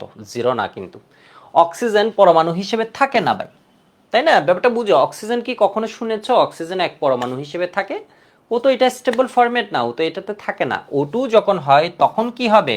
0। এই যে দেখো, O2 যখন হয় তখন 0। অক্সিজেন পরমাণুও 0 না। O3 ওজন যখন হয়, এটা ওর স্টেবল ফরম্যাট না, তাহলে এটাও 0 না। দেখো, সালফারের মধ্যে রম্বিক সালফার হচ্ছে স্টেবল, এটা হচ্ছে 0। মনোক্লিনিক কিন্তু এটা না, মনোক্লিনিক কি আছে? 0.30, ঠিক আছে, 0.30। তো এরকম আমরা দেখব, ফ্লুরিন গ্যাস হিসেবে থাকে তাহলে 0, হাইড্রোজেন গ্যাস হিসেবে থাকে 0, হাইড্রোজেন পরমাণু কখনোই 0 না, হাইড্রোজেন H2 হিসেবে থাকে, ও 0, হাইড্রোজেন পরমাণু কিন্তু 0 না। ঠিক আছে, পানি গ্যাস বা পানি লিকুইড দুইটারই কি আছে বলো তো? একটা ফরমেশন এনথালপি আছে। আশা করি বুঝতে পারছো, কেমন, যে টপিকটা বুঝাতে চেয়েছি আশা করি বুঝতে পারছো। স্বাভাবিক অবস্থা যেগুলো, ওগুলো হচ্ছে 0। এই যে দেখো, ক্লোরিন Cl2 হিসেবে থাকে, কপার সলিড হিসেবে থাকে, এগুলো 0।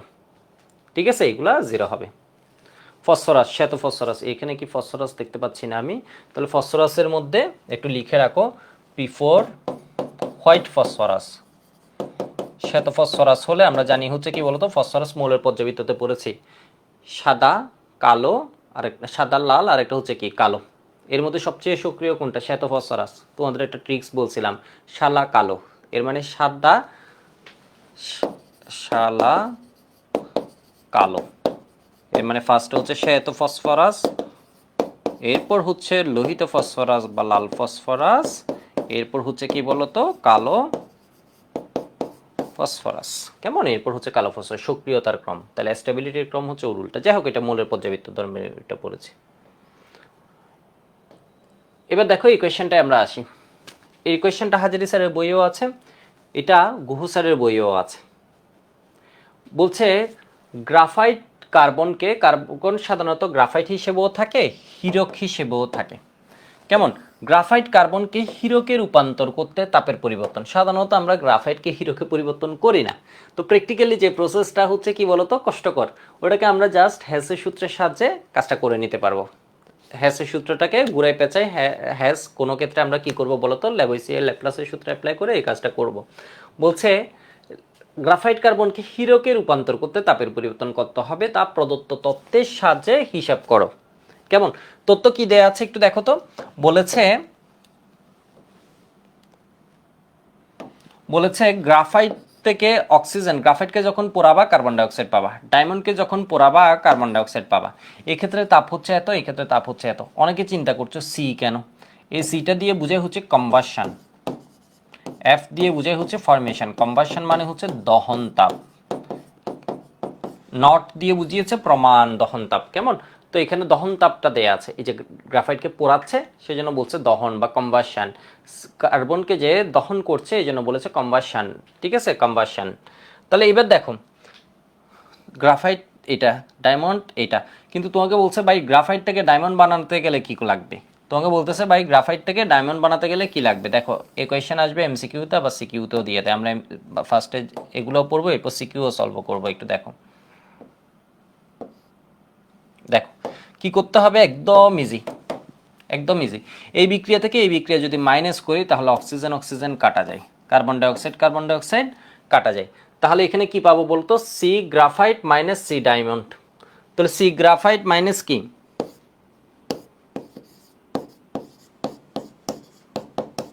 মাইনাস সি ডায়মন্ড, এর মানে কার্বন ডায়মন্ড হিসেবে একদিকে পাবো গ্রাফাইট, এর মানে বুঝেছে কার্বনের দুইটা। তাহলে ডায়মন্ডটাকে এদিকে নিয়ে গেলে তাহলে কার্বন গ্রাফাইট থেকে কি হয়েছে বলতো, ডায়মন্ড। কেমন, গ্রাফাইট থেকে কি হয়েছে বলতো, ডায়মন্ড। তাহলে এই বিক্রিয়ার জন্য ড্যালেজ কত হবে, একটা বিক্রিয়া থেকে আরেকটা মাইনাস করেছি, তাহলে ড্যালেজ এটা থেকে এটা মাইনাস হবে, minus 393.4 minus minus 395.3,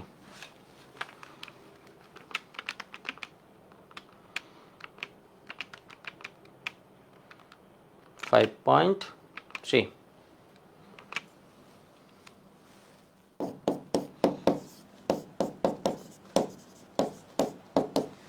minus 393.4 minus minus plus 395.3। ওকে, তাহলে এটা হচ্ছে অ্যান্সার। বুঝছো, এটা গ নাম্বার কোয়েশ্চেনে যদি কপাল ভালো তাকে দিয়ে দেবে, সাধারণত এটা আসবে কিসে, এমসিকিউতে।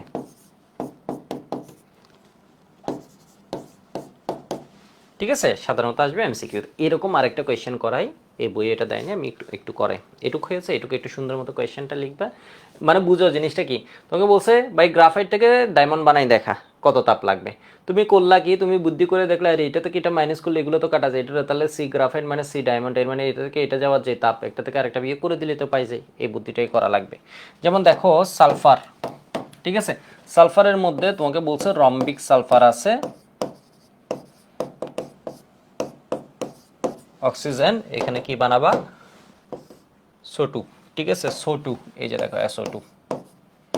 এই বিক্রিয়ার ধরো ড্যালেজ দেয়া আছে, আমি এমনি একটা লিখে দিই মাইনাস 0.03।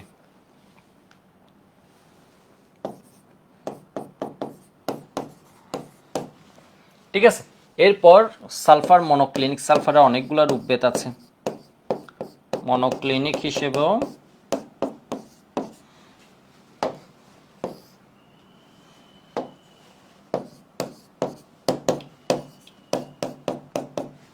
তাহলে এখানে ধরো দেয়া আছে মাইনাস 290.36 কিলোজুল পার মোল। কেমন, মানগুলো আমি দিচ্ছি জাস্ট র্যান্ডম।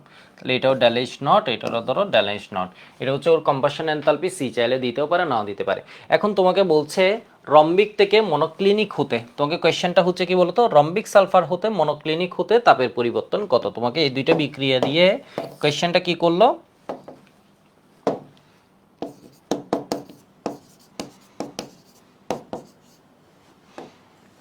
রম্বিক সালফার হতে মনোক্লিনিক,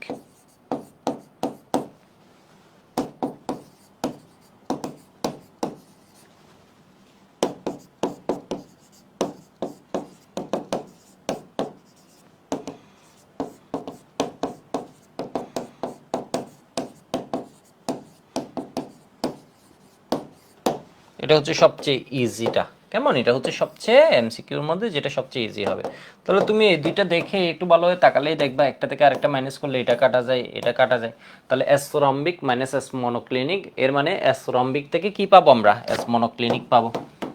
তাহলে এখানে আমরা কি পাবো, এস বিগ থেকে এস মনোক্লিনিক পাবো। তোমাদের জন্য ছোট্ট একটা নোটিস আছে, মনোক্লিনিক পাবো। চট্টগ্রামে যারা আছো, ঠিক আছে, চট্টগ্রামে যারা আছো তোমাদের জন্য অফলাইন ব্যাচে সেকেন্ড ইয়ারে ভর্তি শুরু হয়ে গেছে, বুঝতে পারছো। তবে অনেকগুলো ব্যাচ আছে, তো তোমার পছন্দের আসলে ব্যাচ যেটা, ওইটাতে ভর্তি হতে গেলে তুমি একটু অফিসে এসে যোগাযোগ করলেই হবে, আর আমাদের ক্যামশিফু পেজে মেসেজ দিলে হবে। আর ব্রাঞ্চে আসলে মোটামুটি ফি তুমি যে কোনোভাবেই জানতে পারো, আমাদের ব্রাঞ্চের কন্ট্যাক্ট নাম্বারও আছে।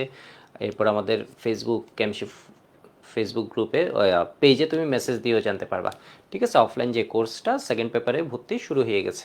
আমরা আশা করছি এপ্রিলের অর্ধেকের অর্থাৎ এপ্রিলের মাঝামাঝি এর পর থেকে আমরা ক্লাস শুরু করতে পারবো, কারণ সেকেন্ড ইয়ারও সিলেবাস তো বড়, কিন্তু ফার্স্ট ইয়ারে যে আমরা অনেক সময় পাই সেকেন্ড ইয়ারের সময়টা একটু কম থাকে। সেজন্য শুরুতে চেষ্টা করব আমরা একটু একটু করে এগিয়ে যাওয়ার জন্য, অ্যাটলিস্ট মিনিমাম 2-3 ক্লাস করে শুরুতে আমরা এগিয়ে যাব, বিষয়বস্তু একটা চ্যাপ্টার যাতে আমরা কভার করে ফেলতে পারি, আর ওইগুলোর এক্সামগুলো যাতে দিতে পারি। ঠিক আছে, এটা হচ্ছে শুধুমাত্র চট্টগ্রামে যারা আছো তাদের জন্য। আর চট্টগ্রামে চকবাজার ব্রাঞ্চ তো আছেই, হালিশহরে এতদিন ছিল না, হালিশহরের ব্রাঞ্চটা আমি খুব দ্রুত শুরু করে দেবো। এর মানে হালিশহরেও সেকেন্ড ইয়ার ব্যাচ তোমরা পড়তে পারবা, 27 ব্যাচের যারা আছো। বড় কোনো ঝামেলা না থাকলে বা অন্য কোনো কারণে বিজনেস সেকেন্ড ইয়ার আমরা ওই যে হালিশহরেও মোটামুটি স্পেস দেখছি সব কিছুই। তাহলে এটা কি হবে বলো তো, আশা করি শুরু করতে পারবো। আর চকবাজার তো আছেই, চকবাজারে তো তোমরা জানোই ব্রাঞ্চের সব কিছুই যারা আছে। তাহলে এটা কত আসছে, 0.33 কিলোজুল পার মোল, এটা হচ্ছে অ্যান্সার।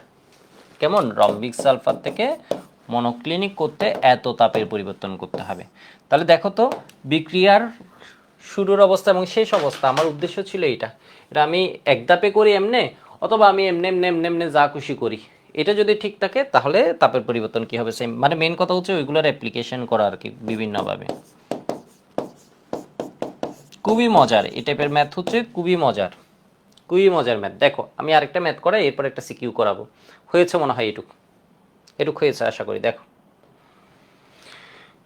এটুক লিখে রাখো, না বুঝলে আমাকে কমেন্টে জানাবা, আমি একটু ফেসবুকে চেক করি সব কিছু ওকে আছে কিনা, মানে সাউন্ড ওকে আছে কিনা রেকর্ড ক্লাস।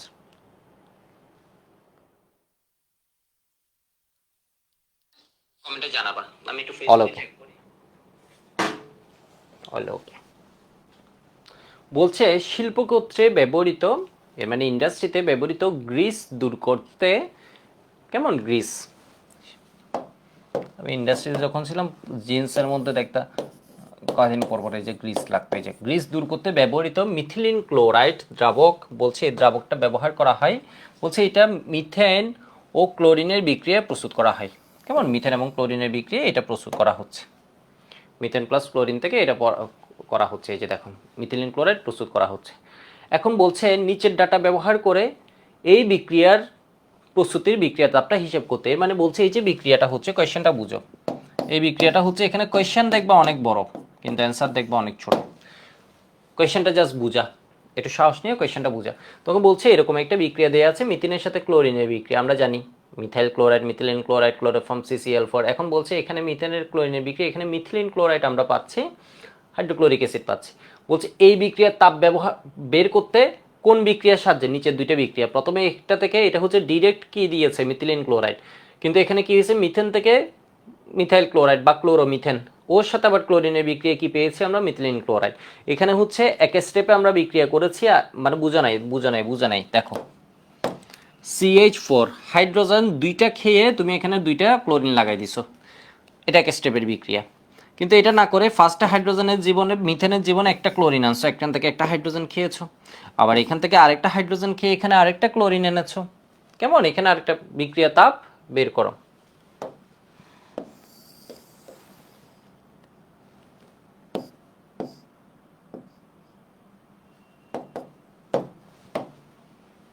দেখো তাহলে এটা করা কিন্তু একদম ইজি। কেমনে, এই দুইটা বিক্রিয়া যদি আমরা সাম করে দিই, তাহলে দেখো ডানে কি আছে মিথাইল ক্লোরাইড, বামে কি আছে মিথাইল ক্লোরাইড, এগুলো কাটা গেল। তাহলে বামে এখন টিকে আছে কি, বিক্রিয়ার বামে আমরা যদি একটু দেখি টিকে আছে কি, মিথেন প্লাস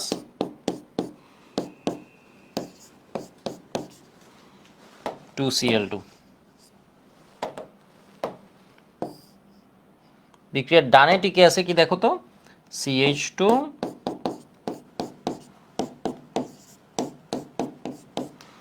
2HCl। ঠিক আছে, মিথেন প্লাস হচ্ছে 2Cl2, আর এখানে হচ্ছে CH2Cl2 প্লাস হচ্ছে কি 2HCl।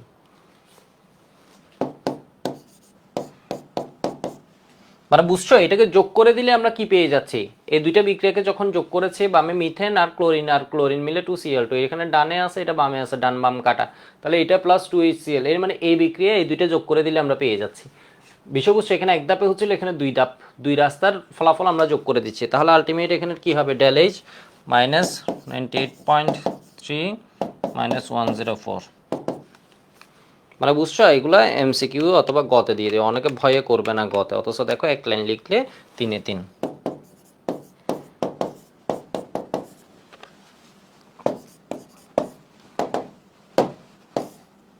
বোর্ড পরীক্ষা তো এগুলো এমনি এমসিকিউর স্ট্যান্ডার্ড, অ্যাডমিশনেও দেখবে এমসিকিউতে, কিন্তু বোর্ড পরীক্ষায় দেখবে এটা এমসিকিউতে ছোট ছোট গলন তাপ কী ধরনের তাপ উৎপাদিত নাকি তাপ হারি, এইগুলো দেখবে তোমার রিটার্নও দিয়ে দিতে পারে 3 নাম্বারে। এবার দেখো আরেকটা কোয়েশ্চেন, এগুলো হাজারি স্যারের সব অনুশীলনের ম্যাথ করাচ্ছি, গুহ স্যারেরগুলো আছে। দেখো লেড অক্সাইড সালফিউরিক অ্যাসিড মিলে কি হচ্ছে, লেড সালফেট প্লাস 2H2 এই বিক্রিয়াটা হচ্ছে। একটু দেখো এই কোয়েশ্চেনটা খুব ভালো একটা কোয়েশ্চেন, কেমন, আমি একটা স্টার দিয়ে রাখি, খুব ভালো একটা কোয়েশ্চেন। একই সাথে ল্যাপ্লাস এবং ল্যাভোইসিয়ের সূত্রের প্রয়োগ করতে হবে। বুঝতে পারছো তো? আশা করি আমি দ্রুত পড়াচ্ছি না, কথার স্পিড ঠিক আছে কিনা কমেন্টে জানাবা, কেমন? ইউটিউবে ক্লাসটা তো যাচ্ছে, তাহলে আমি এই অনুযায়ী আশা করি বুঝতে পারছো, ঠিক আছে? আমি তো জানি এইটুকু স্পিড একদম পারফেক্ট আছে। লেড অক্সাইড আর এখানে কি দুইটা লেড সালফেট প্লাস কি পাচ্ছি, পানি পাচ্ছি, এটা আমরা সেকেন্ড পেপারে তড়িৎ রসায়নে পড়বো ব্যাটারি অংশে। এখন বলছে নিচের বিক্রিয়াদ্বয় ব্যবহার করে ডিসচার্জ বিক্রিয়াটির এনথালপি নির্ণয় করো।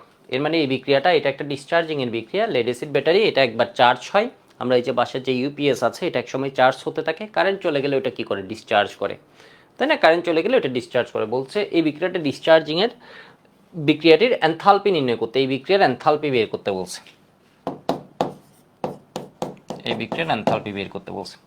এখন আমি এটার দিকে একটু তাকালাম, তাকাই দেখলাম বামে আছে লেড অক্সাইড সালফিউরিক অ্যাসিড এত, এখানে দেখো দুটো যোগ করে দিলে, দুইটা বিক্রিয়া যদি আমি যোগ করে দিই তাহলে বামে SO3 এসে যাচ্ছে, প্লাস পানি আসছে, আলটিমেট আমার কাজ হচ্ছে না।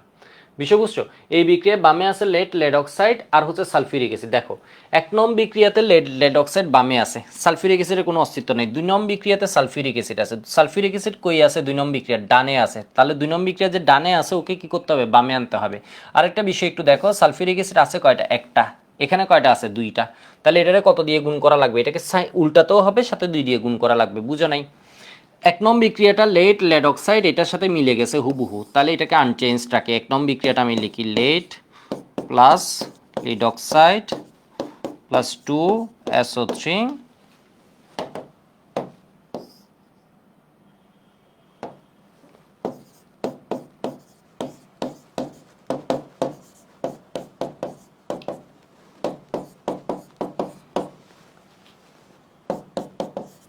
কিলোজুল, কেমন?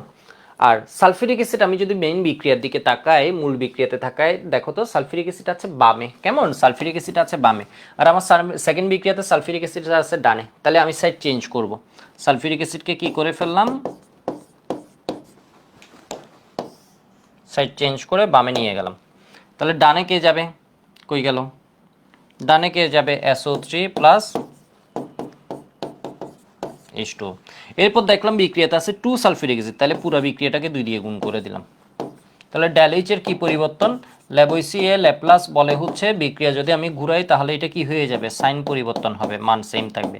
আবার আমি 2 দিয়ে গুণ করছি, 2 দিয়ে গুণ করলে 1 মোলের জন্য যা, 2 মোলের জন্য এনথালপির পরিবর্তন কি হবে, ডাবল, তাহলে 113 এর 2 এর মানে কি 226। এইবার আমি যদি যোগ করে দিই, দেখো এটা একদম গ নাম্বারের জন্য একদম পারফেক্ট একটা প্রবলেম।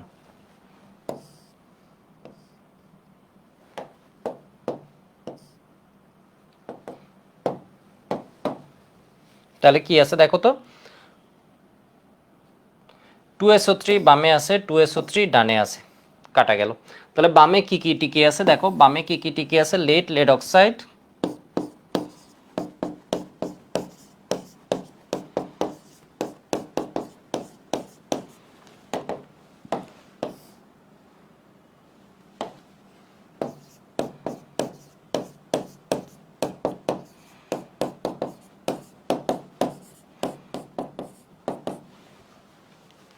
ঠিক আছে, ডানে এটা আর এটা কি বিক্রিয়ার সাথে মিলেছে, দেখো লেড অক্সাইড 2 সালফিউরিক অ্যাসিড, ডানে আছে 2 লেড সালফেট প্লাস 2H2। বুঝছো কিনা একটু দেখো, তোমাকে বুদ্ধি করতে হবে। লেড অক্সাইড তুমি দুইটা বিক্রিয়া দিছে, এই বিক্রিয়া তাপ দুইটা, এই বিক্রিয়া দেখলে হচ্ছে এটা এর সাথে মিলে, সালফিউরিক অ্যাসিড আছে, এটা দেখলে সেকেন্ড বিক্রিয়াতে, কিন্তু ডান দিকে, ওটা বাম দিকে নিছো। সালফিউরিক অ্যাসিড দুইটা আছে, সেজন্য 2 দিয়ে গুণ করছো। ডান দিকে বাম দিক করলে ড্যালেজ সাইন চেঞ্জ হয়ে যাবে, 2 দিয়ে গুণ করলে এনথালপিও 2 দিয়ে গুণ হয়ে যাবে। তাহলে ড্যালেজ কত হয়? -775 226। তাহলে কত আসে? কিলোজুল। কেমন? এটা হচ্ছে অ্যান্সার 3 এ 3। কি ছোট ছোট কোয়েশ্চেন আসে চিন্তা করতে পারবা না। বড় কোয়েশ্চেন আসে ওই যে জ্বালানি হিসেবে কোনটি উত্তম, কতদিন একটা করিয়েছিলাম, একটা এইচডব্লিউ দিয়েছিলাম, বোর্ডে সিকি একটা এইচডব্লিউ দিয়েছিলাম। ঠিক আছে, -549 কিলোজুল।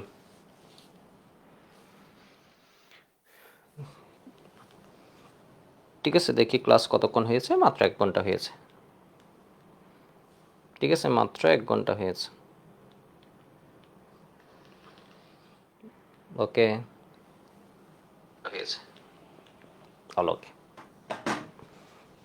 এবার একটু দেখো একটা সিকিউ।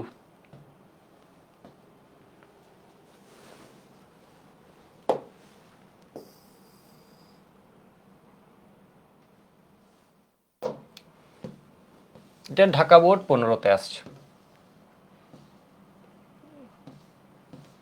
তাহলে বলছে দ্রবণ তাপ কাকে বলে? ক নাম্বার কোয়েশ্চেন। তাহলে কোনো একটা দ্রবকে পর্যাপ্ত পরিমাণ দ্রাবকে দ্রবীভূত করলে যখন আরো দ্রাবক যোগ করার পর তাপের কোনো পরিবর্তন হয় না, তাকে দ্রবণ তাপ বলে। ঠিক আছে, তাপকে দ্রবণ তাপ বলে। দ্রবণ তাপ মানে কোনো একটা জিনিসকে দ্রবীভূত করতে যে তাপ পর্যাপ্ত পরিমাণ দ্রাবকে।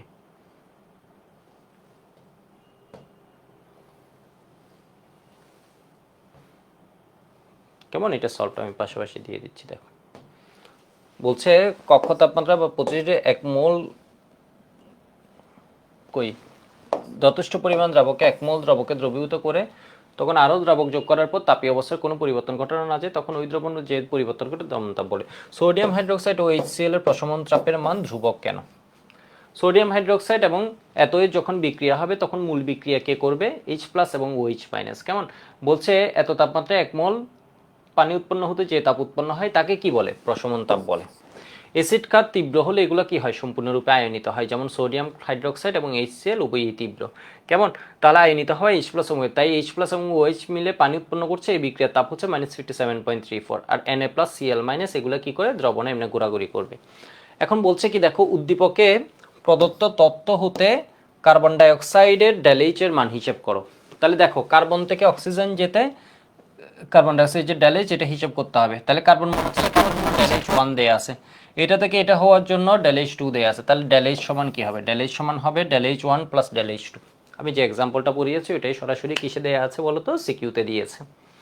বইয়েও যে এক্সাম্পলটা দেয়া আছে, স্যাররা মানে কি বলা যায়, এত স্টুডেন্ট বান্ধব হয়ে গেছে মনে হচ্ছে এই কোয়েশ্চেন দেখে। যা দেয়া আছে এগুলো আসলে মানে বুঝছো, স্যাররা মাঝে মধ্যে এরকম কোয়েশ্চেন করে বসে। দেখো একদম সহজ। তাহলে ড্যালেজ সমান কি? ড্যালেজ 1 প্লাস ড্যালেজ 2।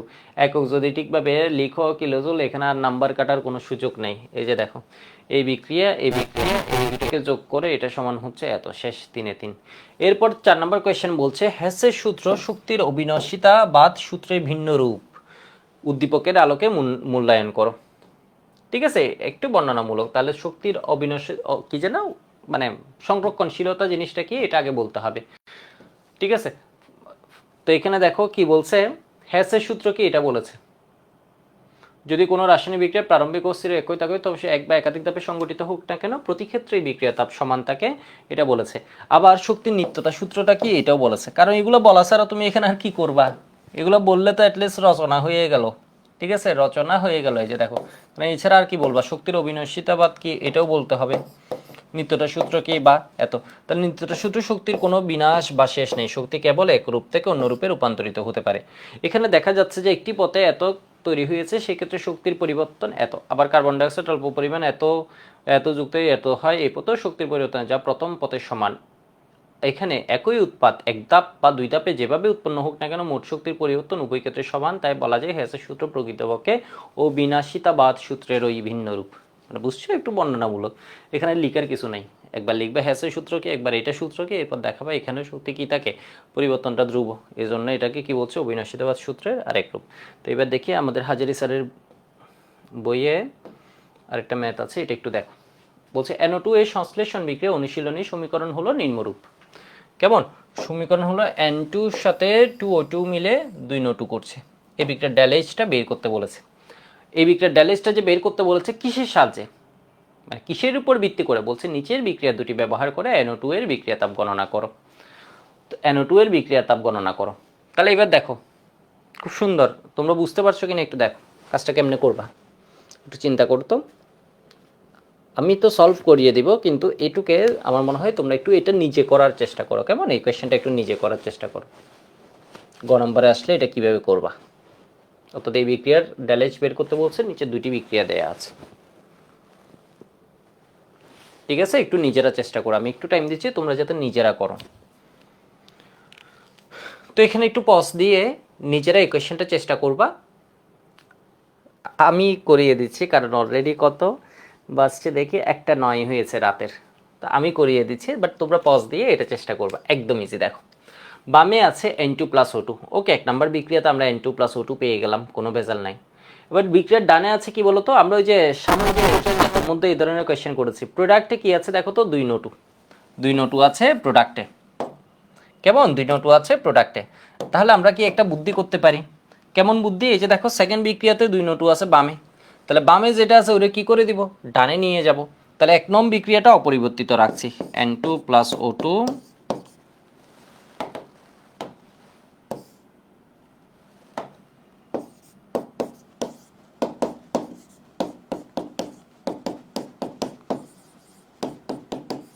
সেকেন্ড বিক্রিয়াটা চেঞ্জ করতে হবে কেমনে বুঝেছি, কারণ এখানে বামে 2NO2 আছে, আমার মেইন বিক্রিয়ার ডানে কি আছে 2NO2।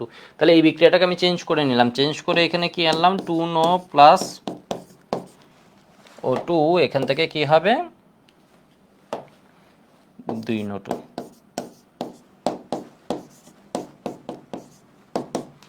ঠিক আছে 2NO2।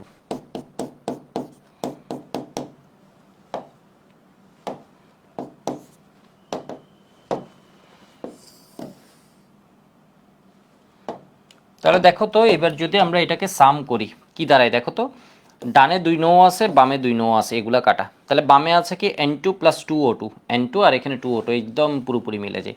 ডানে আছে কি 2NO2। ও এখানেরটা কি ঠিক লিখছি না ভুল, বিক্রিয়াটাকে কি করেছি চেঞ্জ করেছি। দেখো বিক্রিয়ার বামে যেটা ছিল ওটাকে ডান দিকে পাঠিয়েছি, যেটা বাম দিকে ছিল এটা ডান দিকে। তাহলে ডেলএইচ এর মান কি হয়ে যাবে, পরিবর্তন হবে, ডেলএইচ এর মান হবে -112 কিলোজুল। তাহলে বামে আছে N2+2O2।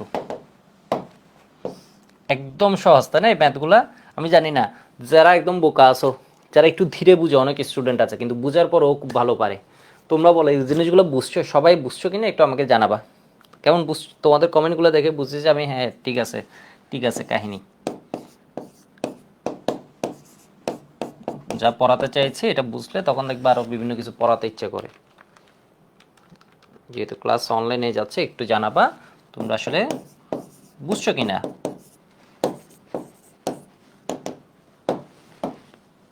এখানে ভয়ের কিছু না, একদম যা পারবা না ওইটা তো আমি আছি, এটা আমি সুন্দরভাবে বুঝিয়ে দিব। ঠিক আছে, যেটা পারবা না এটা আমি সুন্দরভাবে বুঝিয়ে, তোমার একদম সংকোচের কিছু নেই, তুমি তোমার মতো খুশি মনে কোয়েশ্চেন করতে পারবা।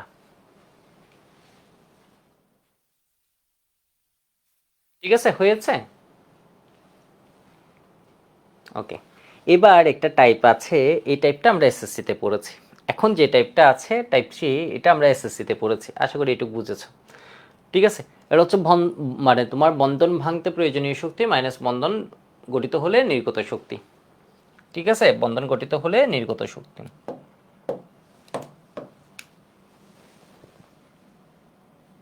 মানে এই টাইপের ম্যাথ টাইপ 3 আর কি।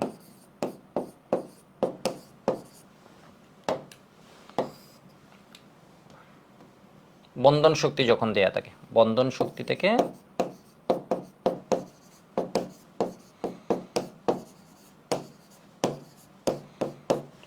ড্যালেজ নির্ণয়,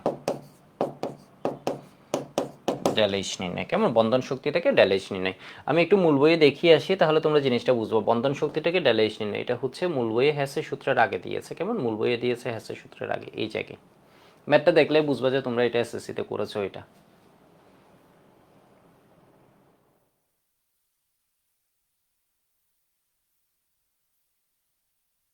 এসএসসির ম্যাথ টাইপটা এখানে শুরুতেই দিয়েছে। তো এটা কেন করাচ্ছি, কারণ এটা অনেক সময় এমসিকিউতে আছে, আবার দেখবো হচ্ছে তোমার কিসে দিয়ে দেয়, সিকিউতেও দিয়ে দেয়। ঠিক আছে, সিকিউতেও দিয়ে দেয়।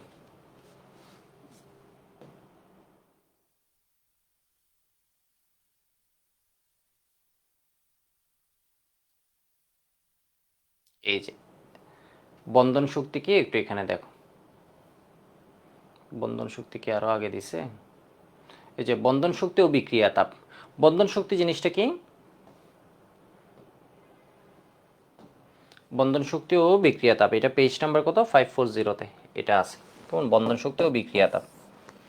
বন্ধন শক্তি জিনিসটা কি আমরা দেখবা বলি, নাইট্রোজেন নাইট্রোজেন বন্ড এনার্জি হচ্ছে কত, ট্রিপল বন্ড যেহেতু এখানে এনার্জি বেশি, 945, হাজারি স্যারের এক বইয়ে এক জায়গায় বলেছে 945 কিলোজুল পার মোল, আর এক জায়গায় বলেছে 946 কিলোজুল পার মোল। তাহলে অপশানে যে কোনো একটা দেয়া থাকবে, আমরা এটা পড়ি তাই না, মোলের পর্যাবৃত্ততে আমরা এই কথাটা বলি, এবার পরিবেশ রসায়নে এই কথাটা বলবো, নাইট্রোজেন নাইট্রোজেন বন্ধন শক্তি বন্ধন করে আছে। বলছে সমযোজী বন্ধনে আবদ্ধ কোনো অণুতে সমযোজী বন্ধন শক্তি নির্ভর করে উভয় পরমাণুর নিউক্লিয়াস ও শেয়ারকৃত ইলেকট্রনের মধ্যে আকর্ষণের মাত্রার উপর। আকর্ষণ যদি বেশি হয় তাহলে বন্ধন এনার্জি কি হবে, বন্ড এনার্জি বেশি হবে। কেমন, বন্ড এনার্জি কি হবে, বেশি হবে। যেমন হাইড্রোজেন হাইড্রোজেন বা hydrogen chlorine, nitrogen hydrogen, carbon hydrogen ইত্যাদি উভয় পরমাণুর যথাক্রমে এত কিলোজুল পার মোল, হাইড্রোজেন ক্লোরিন হলে 433, নাইট্রোজেন হাইড্রোজেন হলে 391 বা কার্বন হাইড্রোজেন হলে 430 কিলোজুল পার মোল। যেখানে নাইট্রোজেন নাইট্রোজেন বন্ধন শক্তি অনেক বেশি, সেজন্য নাইট্রোজেন কি থাকে, প্রায় নিষ্ক্রিয় থাকে। আমরা এর আগের চ্যাপ্টারে পড়ি, সাইকেল 2-তে আমরা দেখেছি।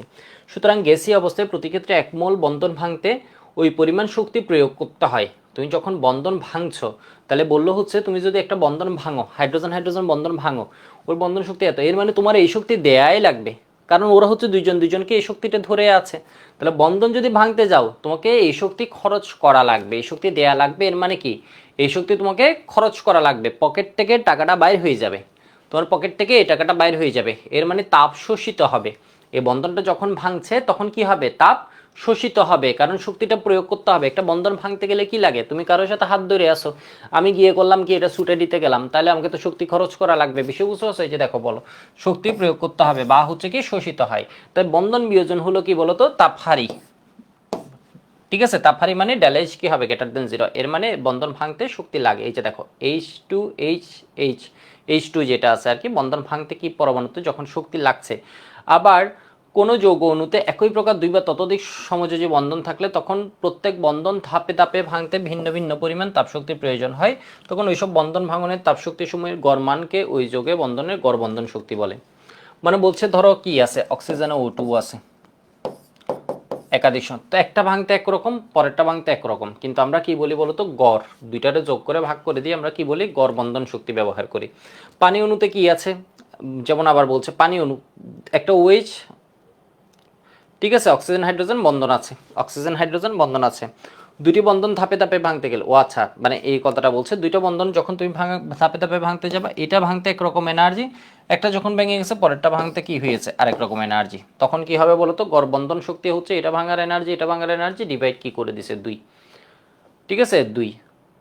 তাহলে এবার বলছে বন্ধন শক্তির সংজ্ঞা কি, গ্যাসীয় বা বাষ্পীয় অবস্থায় আমরা ডিফাইন করছি কেমনে বলতো, gaseous phase, in gaseous state, যাতে সব জায়গায় পুরো ওয়ার্ল্ড এক নিয়ম মেনে চলে। কোনো পদার্থের এক মোল অণুর নির্দিষ্ট দুটি পরমাণুর মধ্যস্থ এক প্রকার এক মোল বন্ধনকে, এতটি বন্ধনকে এক মোল বন্ধন মানে কি, এতটি বন্ধনকে ভেঙে মুক্ত পরমাণু বা মূলকের যে পরিমাণ কর্ষশক্তির প্রয়োজন হয় তাকে সংশ্লিষ্ট বন্ধনের বন্ধন শক্তি বলে। বন্ধন শক্তির মান কি হয় বলতো, ধনাত্মক, কারণ এগুলো তাপহারী, তোমাকে ভাঙা লাগছে। ঠিক আছে, ভাঙা লাগছে।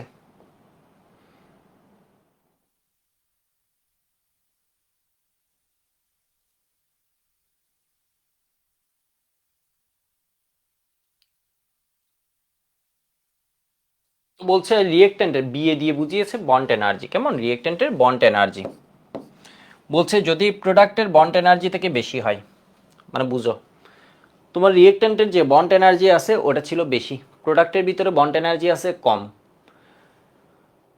শুরুতে বন্ড এনার্জি ছিল বেশি, প্রোডাক্ট যখন হয়েছে ওর ভিতরে এনার্জি হচ্ছে কম।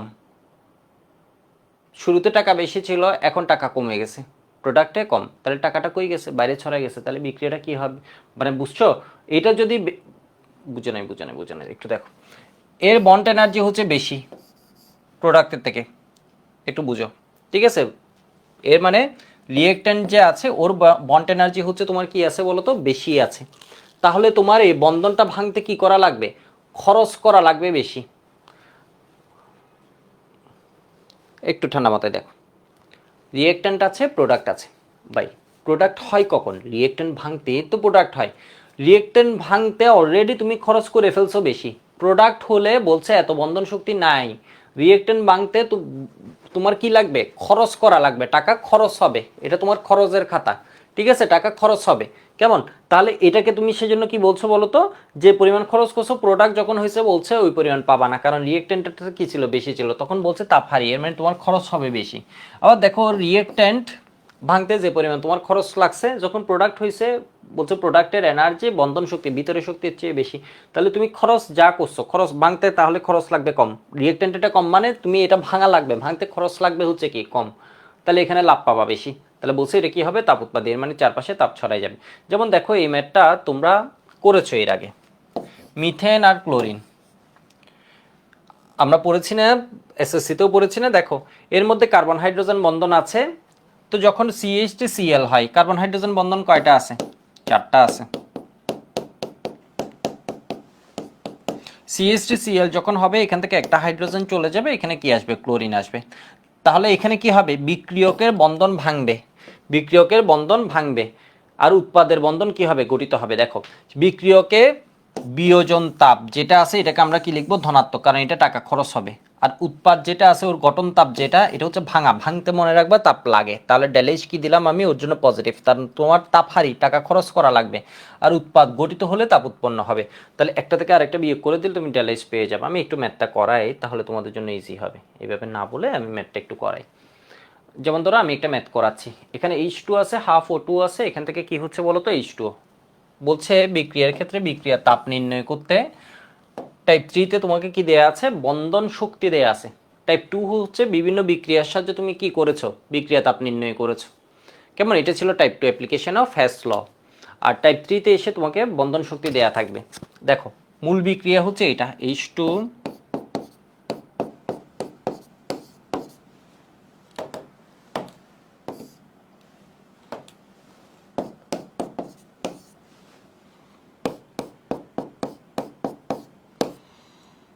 আর এখানে কি আছে বলতো, হাফ, আর এখানে কি হবে বলতো, OH বন্ধন হবে কয়টা, 2টা।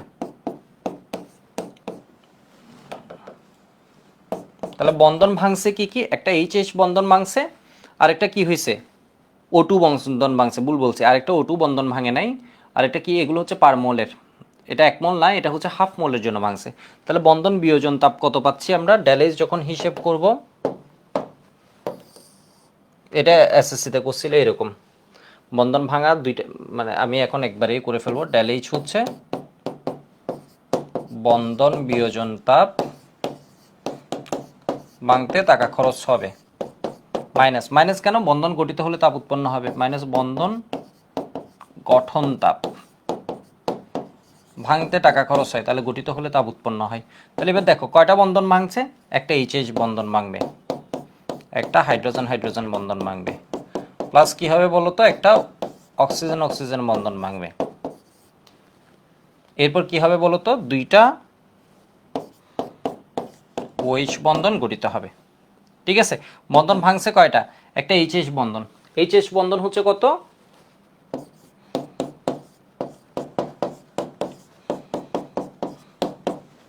O2, O2 বন্ধন কত, 498 পয়েন্ট, OH বন্ধন হচ্ছে কত, 462 পয়েন্ট।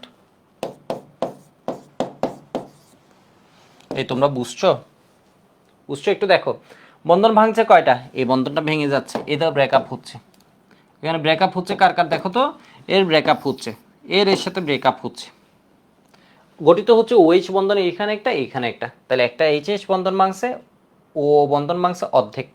কেমন? আমরা অর্ধেকের হিসাব, মাইনাস বন্ধন ভাঙতে তোমার খরচ করা লাগবে বা এদেরকে সিরা লাগবে, বিষয় বুঝছো? তাহলে এটা বন্ধন ভাঙন তাপ, এটা গঠন তাপ, ঠিক আছে, গঠন এটার জন্য খরচ করেছো, সেজন্য ড্যালেজ কি, ওর জন্য পজিটিভ তাপ হারি, ঠিক আছে, আর ওইটা হচ্ছে কি এত, তাহলে 435.5,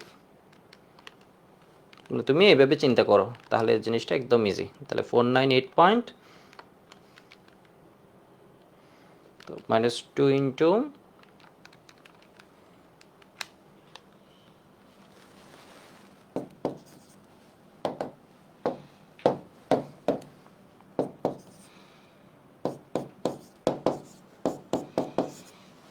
240.3 কিলোজুল। কেমন? এটা হচ্ছে অ্যান্সার।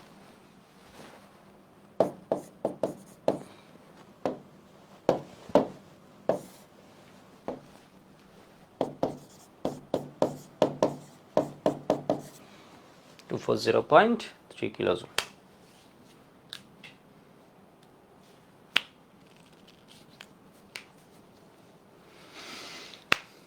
ঠিক আছে, এবার দেখো হয়েছে আশা করি। এটুকু একটু সুন্দর মতো লিখে নিবে, তাড়াহুড়া করার দরকার নেই, তুমি সুন্দর মতো লিখে নাও এগুলো। এবার দেখো এই বিক্রিয়াটা মিথেন আর Cl2 এত এবং এত, বিক্রিয়াটির বিক্রিয়া তাপ গণনা করো। মানে তোমাকে বিক্রিয়া দিয়েছে এটা, মিথেনের সাথে ক্লোরিনের বিক্রিয়া, আমরা ছোটবেলা থেকে পড়ছি।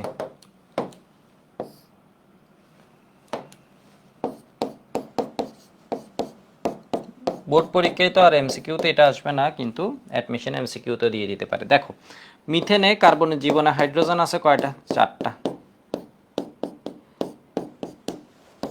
আর এখানে কি আছে?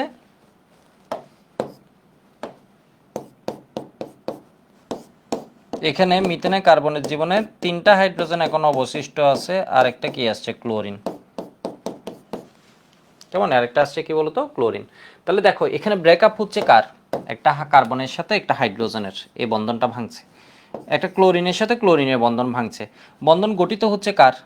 কার্বনের সাথে ক্লোরিনের একটা বন্ধন গঠিত হচ্ছে হাইড্রোজেনের সাথে। তাহলে হাইড্রোজেন চলে গেছে, উজ্জীবনে ক্লোরিন আসছে। হাইড্রোজেন যে চলে গেছে, উজ্জীবনেও কে আসছে? ক্লোরিন আসছে।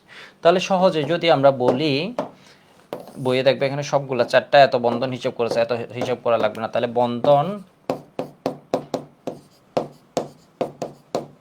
বিয়োজন তাপ মাইনাস বন্ধন গঠন তাপ, বা বিক্রিয়কের বন্ধন শক্তি মাইনাস উৎপাদন, এমনি করেও লিখতে পারো বন্ধন গঠন তাপ। দেখো তাহলে বন্ধন বিয়োজন কি হচ্ছে? একটা কার্বন হাইড্রোজেন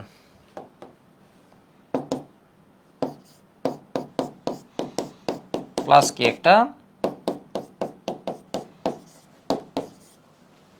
বন্ধন গঠন তাপ কি হচ্ছে? একটা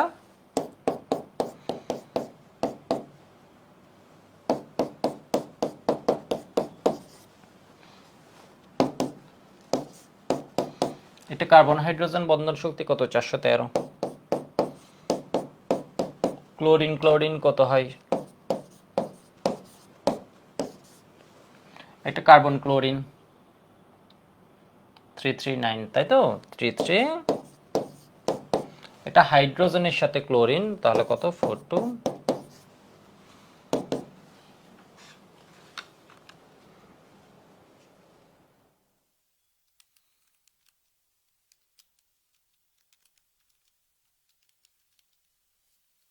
কত আসছে? মাইনাস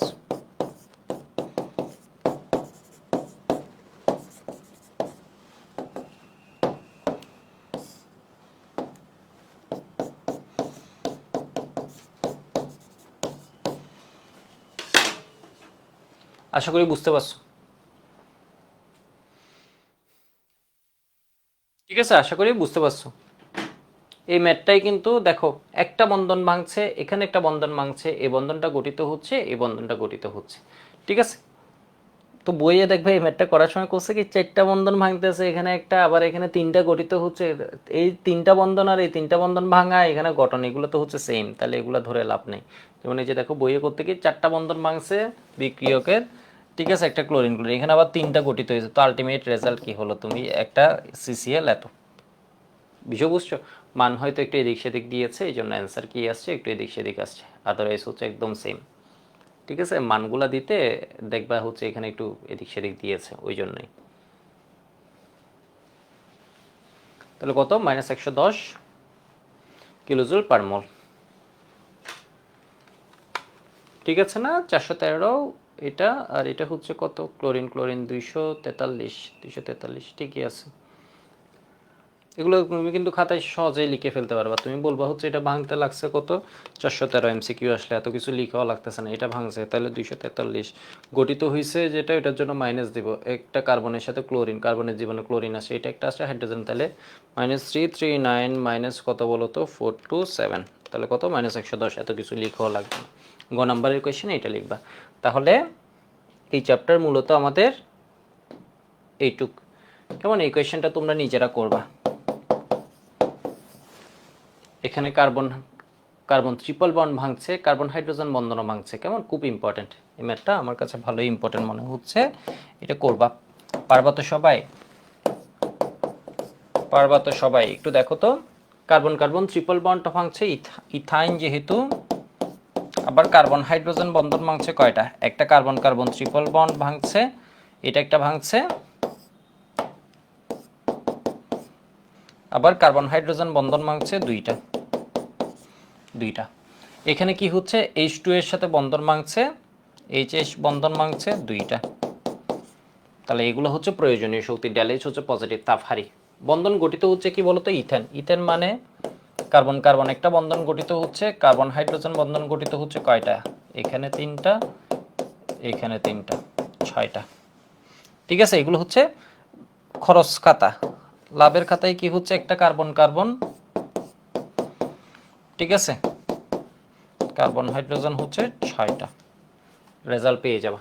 ঠিক আছে, রেজাল্ট পেয়ে যাবে। অ্যান্সারটা আমি বলে দিই নাকি, তাহলে তোমার জন্য ইজি হবে। তাহলে কার্বন কার্বন ট্রিপল বন্ড হচ্ছে 839, ওকে ফাইন, প্লাস 6 গুণন 6 বলছি 1 গুণন কি হচ্ছে 2, দুইটা কার্বন হাইড্রোজেন বন্ধন, 2 ইন্টু কত 413, প্লাস 2 ইন্টু কত হচ্ছে হাইড্রোজেন হাইড্রোজেন বন্ধন, হাইড্রোজেন হাইড্রোজেন বন্ধন শক্তি 432, মাইনাস একটা কার্বন কার্বন, তাহলে কার্বন কার্বন 347, মাইনাস 6টা কার্বন হাইড্রোজেন, কার্বন হাইড্রোজেন কত 413 করে 296। একটু দেখবে অ্যান্সার এটা মিলছে কিনা। ঠিক আছে, আমি ক্যালকুলেটরে করছি তো, আশা করি মিলছে। তোমরা একটু চেক করবা তোমাদের এটা আসছে কিনা। 839, ওকে, এরপর কত দিলাম 413 ইন্টু 2, ওকে 2 ইন্টু 432, ওকে 347 কার্বন 6 ইন্টু এত।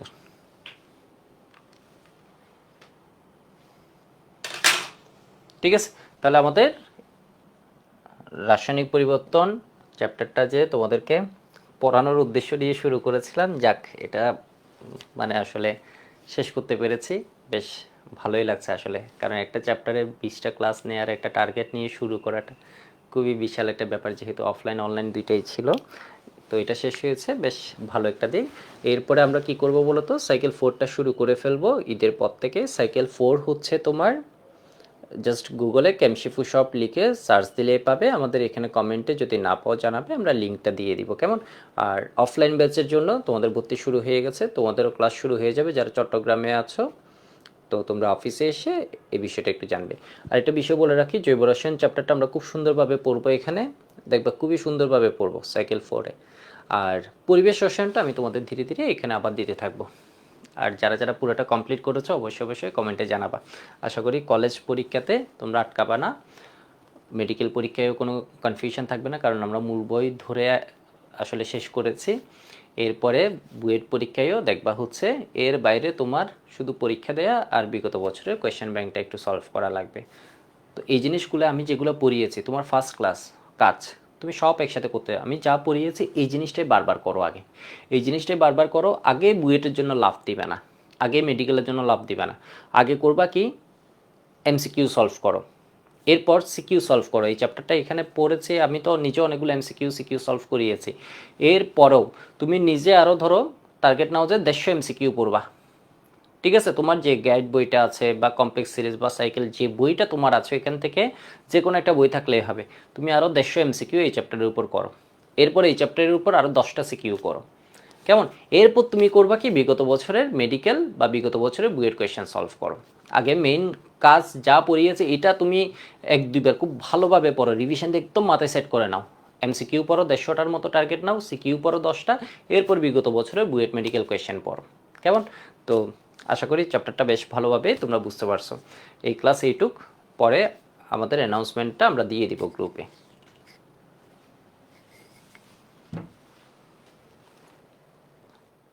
অর্থাৎ পরের ক্লাস কবে থেকে আসবে এই অ্যানাউন্সমেন্ট আমরা দিয়ে দিব।